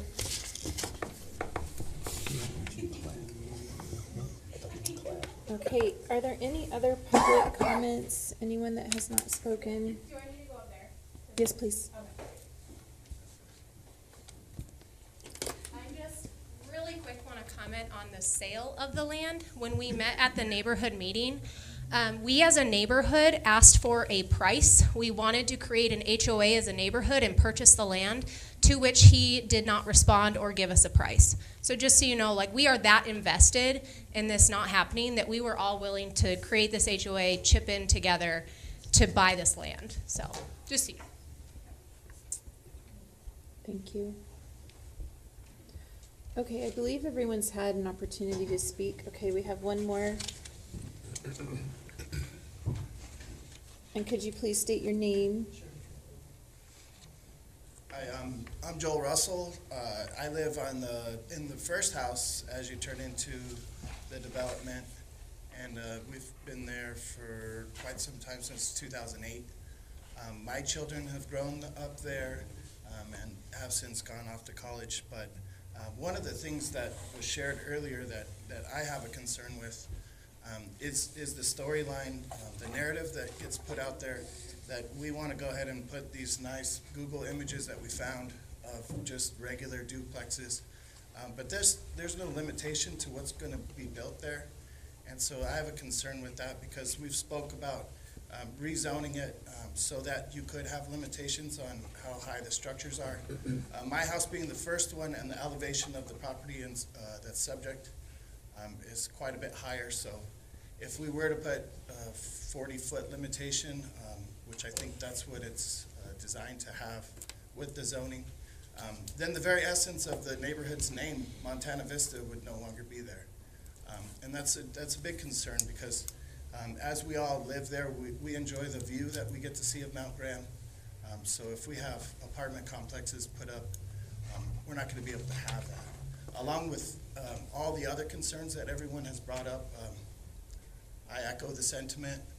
All those things are true concerns of people. We are, as a group, speaking out, and we hope that you guys take into consideration your recommendation. And then I had just a question about the 20% that's needed within the 150-foot radius. Is that not a part of what we signed as a petition? Is that not inclusive of it? Because if my name is not on there, I'd like for it to be put. I'll let Director Anderson address that. Yes, so the 150-foot radius you didn't have to sign up for. That was taken by county property owner records. So whether you contacted the office or not, those names are on the list. Okay, so how do I verify that? I have a list here, and we can go over it at the end. So, if I understand this correctly, he just wants to see if he's within the 150, and if he is, Oh, yeah. notate that he He's is on there. not approved. Okay. Yeah, you are on there. Okay, all right. Well, thank you for your time, folks. Okay, thank you.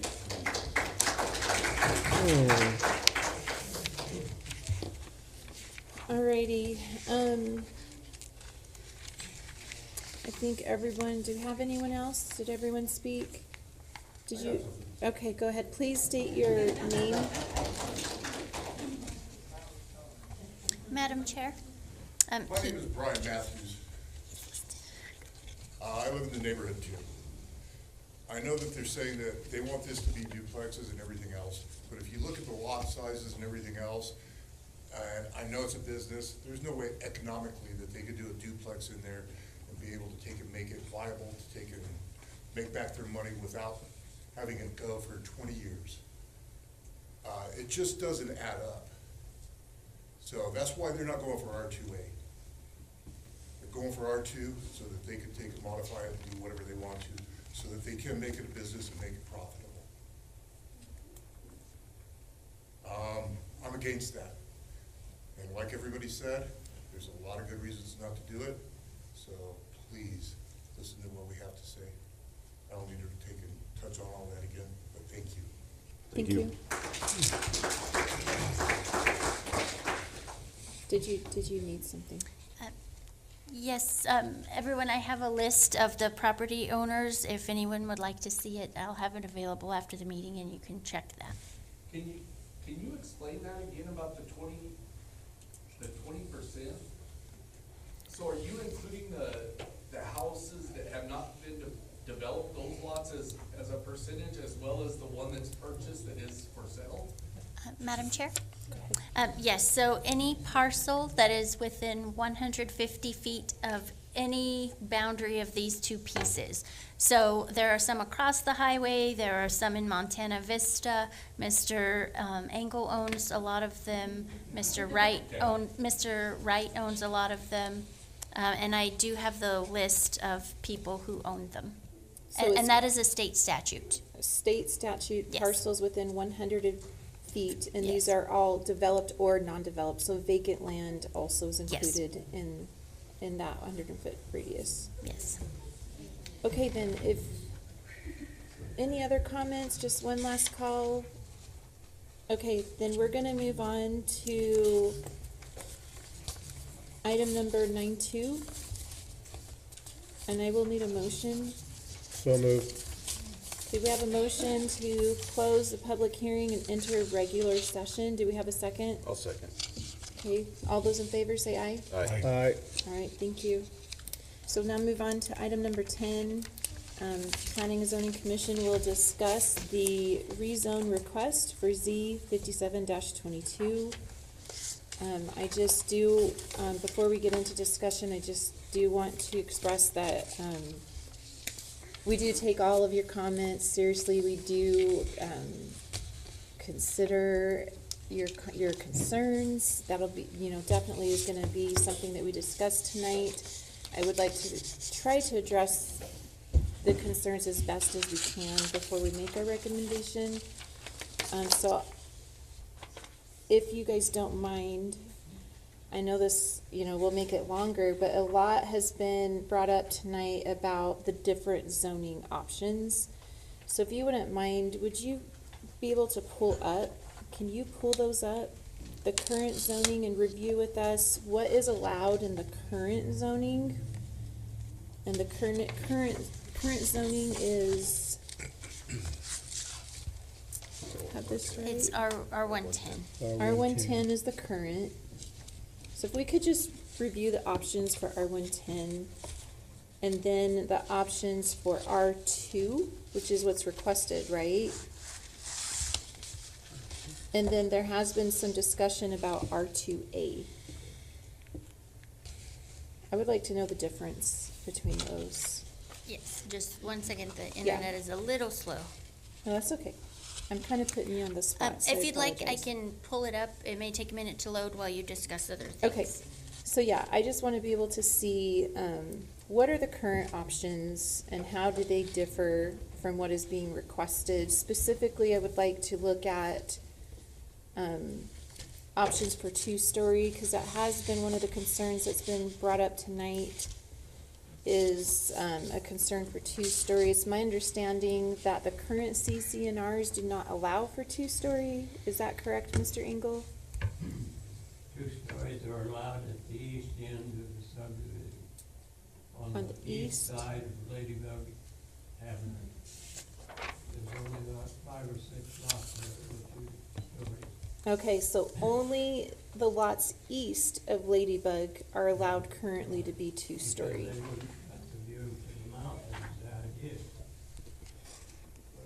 Okay. But And then I do also, as a point of clarification and observation, while Director Inbeck pulls that up, I'd like to point out that the parcels that are being requested to be rezoned tonight are not part of the Montana Vista subdivision. Because they are not part of that subdivision, there is no requirement for them to follow the CCNRs in the subdivision. So I just want to make that point of clarification. They're not part of the same. So there are no CCNRs for the parcels that we're reviewing tonight. But I still would like to look at what does the current zoning allow versus what's being requested. So if we could start with the current zoning. Yes, Madam Chair, Commissioners. So I have up on the screen, single-family residential. This is what it's currently zoned. Their purpose is to promote and preserve urban single-family residential development with a minimum lot size of 10,000 square feet. Principal use permitted in this zoning district is single-family dwelling with customary accessory buildings and uses. Permitted uses include 1 conventional single-family dwelling unit, public utility buildings, public and parochial schools, churches, convents, parish houses, public parks, public recreation grounds, gardening, home occupations, animals, bed and breakfasts, and group homes. So those are currently allowed. The R2 multiple family, which Mr. Engel is requesting. But before we move to R2, does the current allow two-story homes?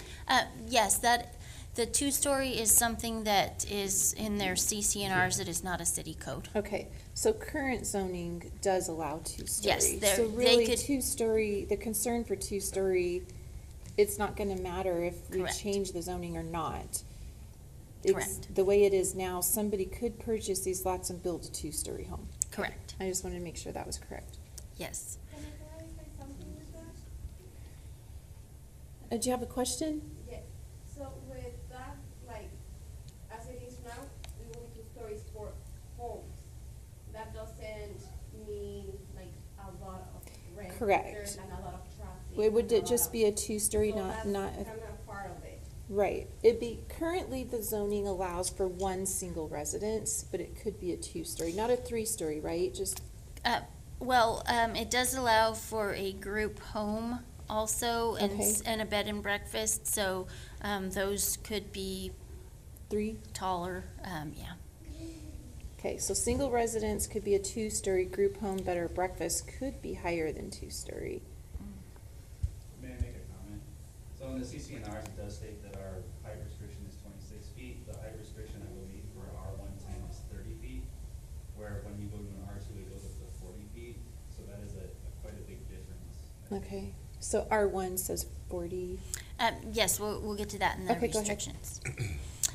So R2 multiple family, which Mr. Engel is requesting, permitted uses include any use permitted in R110, R16, and R2A, to include nursery schools, multifamily dwellings, boarding and lodging houses, rest homes, nursing homes, and convents, and accessory buildings. In the R2A duplex district, which other people are mentioning, allow any use in the R110 and R16 districts, 2 family dwellings and accessory buildings. So they would still allow the group home and everything that's allowed in R110. And So- R16 allows any use that's in R110. So the only difference between R110 and R16 is a lot size. Okay, so lot size, and what's the biggest difference between R1 and R2? That it allows, so we'll put up the uses.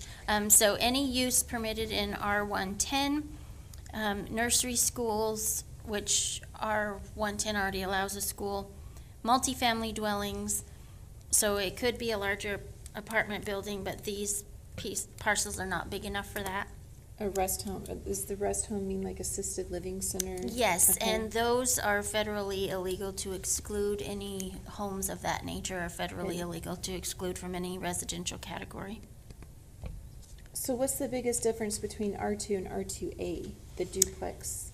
So R2 allows multifamily, which these parcels are too small for, and R2A, we'll put that up for you, allows 2 family dwellings. So you couldn't have a triplex in R2A, you could in multifamily. That's about as big as these could manage, these parcels. So it's more like the lot size.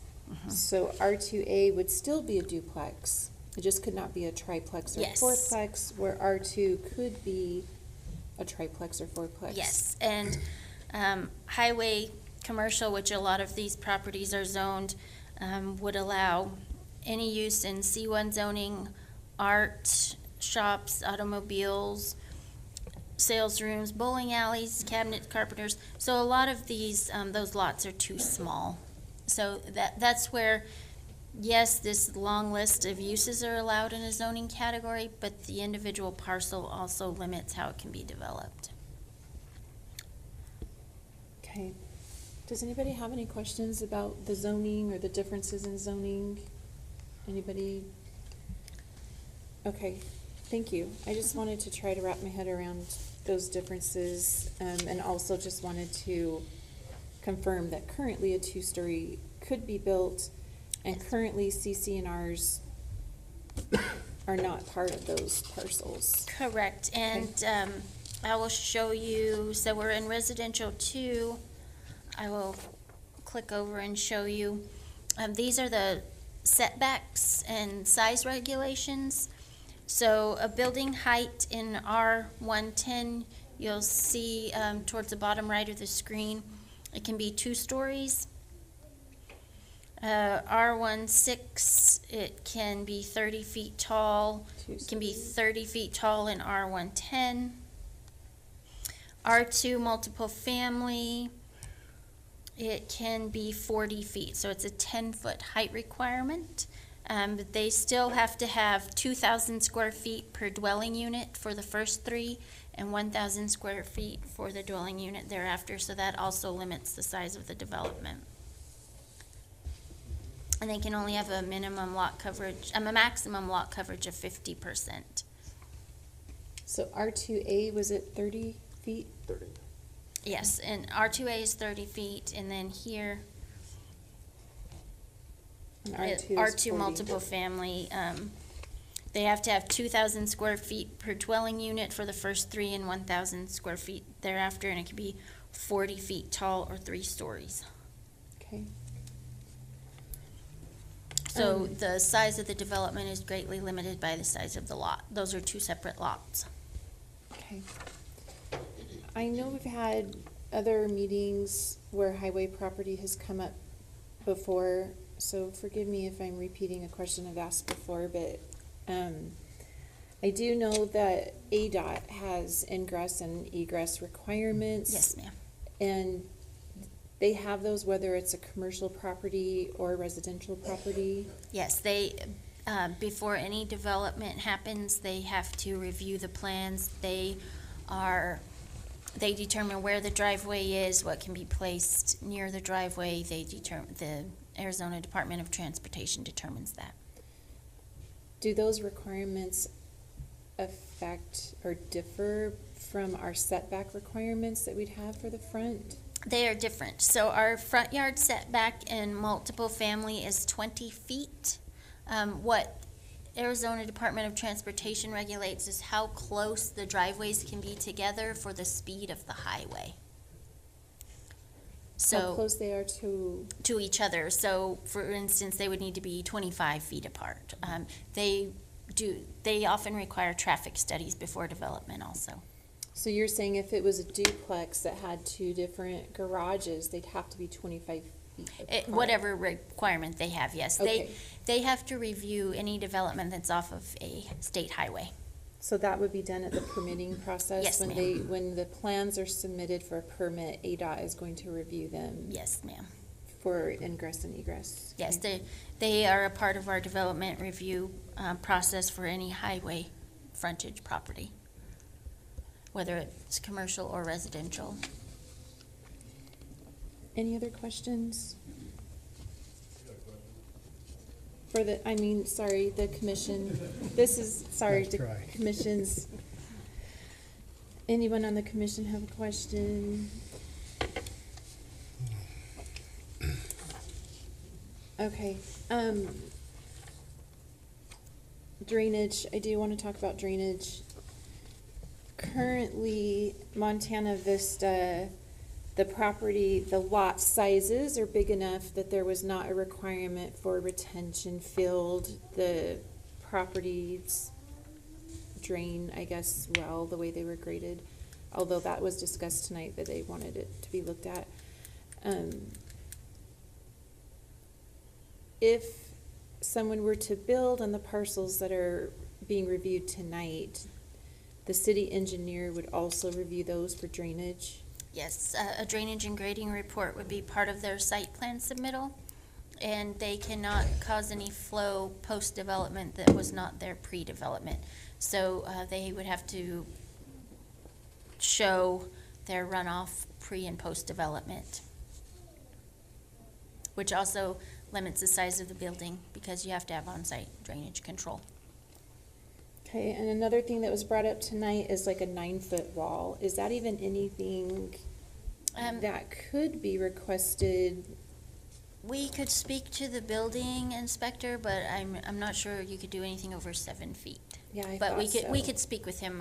I'm not familiar enough with the building Okay, codes on so that. you believe that 7 feet is currently the max that you can do on the height for a wall? And we can talk to him. There may be other requirements if you get a building permit or have it engineered. Some type of a variance could be made, maybe? Yes, we would have to look into that. It's Um, currently not required anywhere else in the city of Safford. However, that would be part of the permitting process, not necessarily the rezoning. The rezoning Yes. is not anything you can attach Correct. to rezoning. Okay. Any other questions? I am like the only one with questions. Okay. I just want to really make sure that we do address all of the concerns and get as much information as we can. I do know another thing that was brought up tonight was renters. And I think it was also brought up that really any property can become a rental. Any property has the potential to turn into a rental. Also, a multifamily unit can be a primary residence. And sometimes they do start out as a primary residence where the owner of the property lives in one unit and rents out the other unit.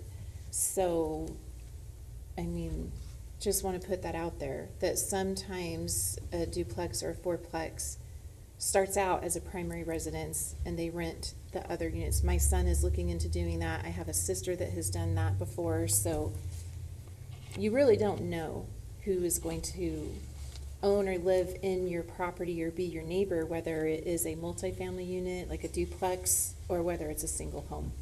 That's really not anything that anyone has any control over, so.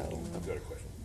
Question? The deed restrictions that were mentioned earlier, that's nothing we can put into anything we do tonight, right? That has nothing to Correct. do with planning and zoning, correct? That's what I thought. Yeah, and it was brought up who enforces deed restrictions, and my understand is CCNRs, in the absence of an HOA, would be enforced by the city.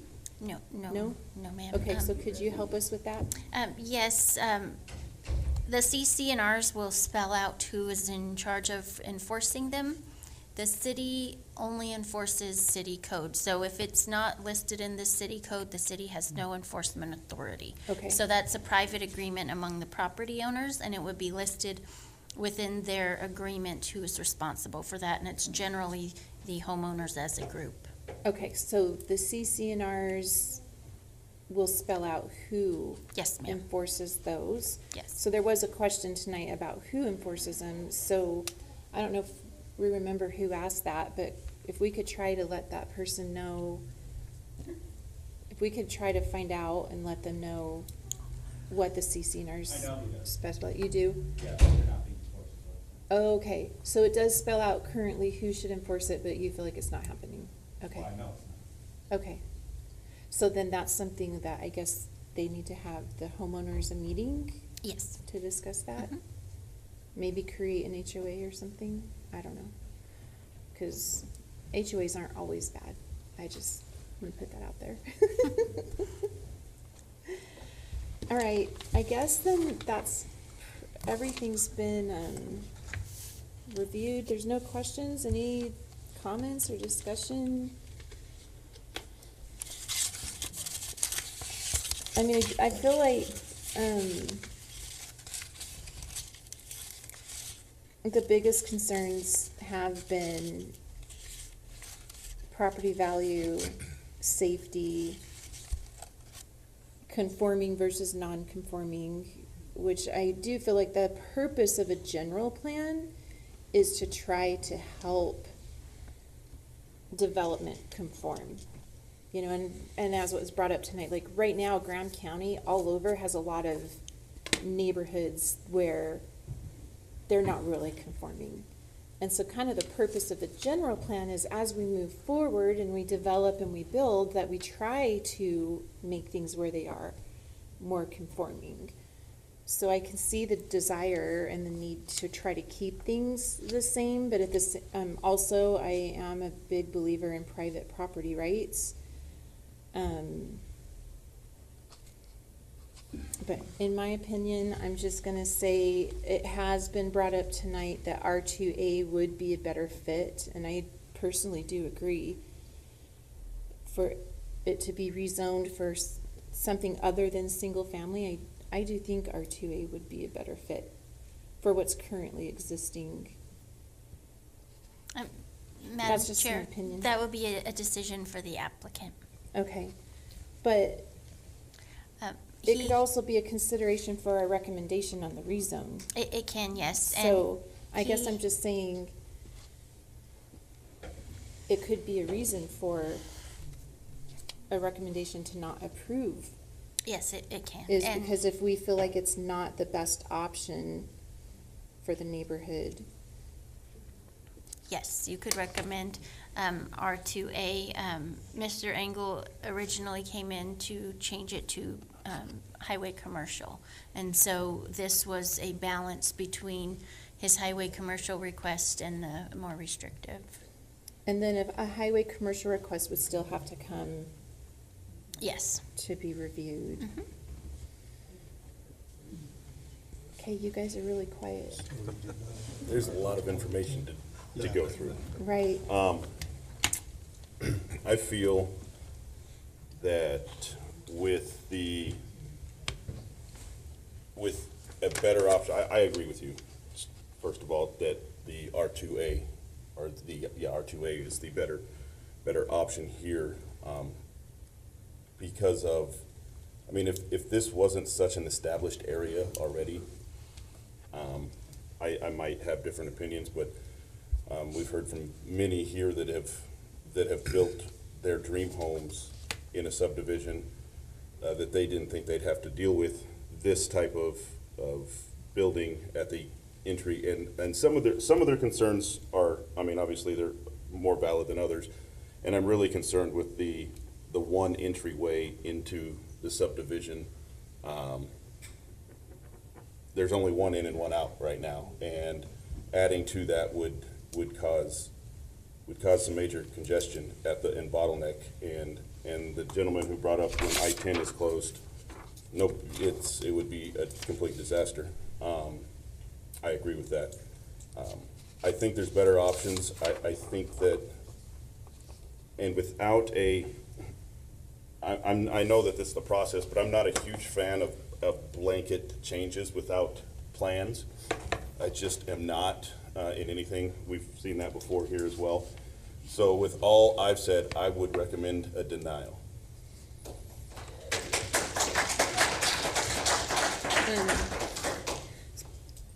So currently, somebody could purchase these and build, or the current owner could build a single-family residence. So really, what we're looking at is opening up an option for a duplex, triplex, fourplex. A fourplex would not fit. Because of the size. 3 would be the So- maximum. So we're really looking at just like a triplex versus single family. Yes, and the north lot is larger than the southern lot, so the southern lot would be smaller. The other way around. Other. The north side is the smaller. North is a smaller, yeah, south is the larger. Question on a fourplex, it could be done at a 40-foot height restriction. You could put four families in a. It wouldn't meet the parking requirements and the site drainage and all of that. Yeah. I mean, even a single-family residence can be turned into a rental, and you could rent out your rooms, and you could have a 4-bedroom house and have 4 different residents with 4 different cars. So the renting, to me, is something that could happen with current zoning or the change. Yes. And I was thinking, just because of lot size, that if something was built on this, the ingress and egress would be off the highway. Yes. Because they're not really deep, and I don't. Yes, they, more than likely the So I don't ingress. think the entrance is gonna be on that subdivision, Montana Way. I think the entrance would be on the highway, most likely.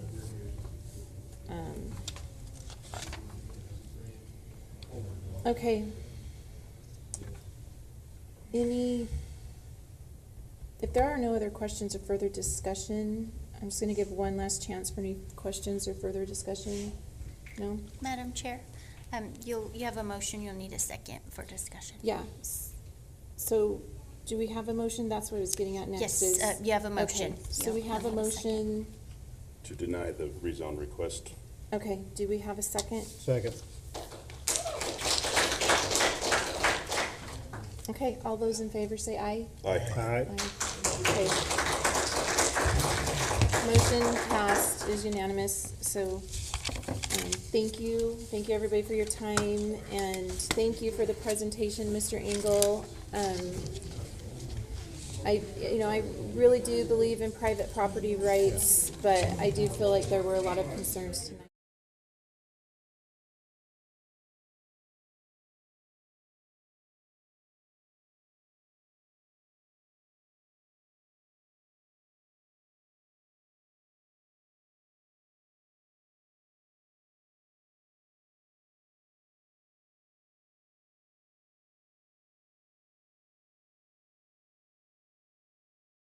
Yeah. Does anybody, I don't think there's anything else to discuss, right? No, if you didn't have any other questions, you can go ahead and Yep. ask for a motion Okay, to adjourn. do we have a motion? So moved. Second. All right, all those in favor? Aye. All right. Aye.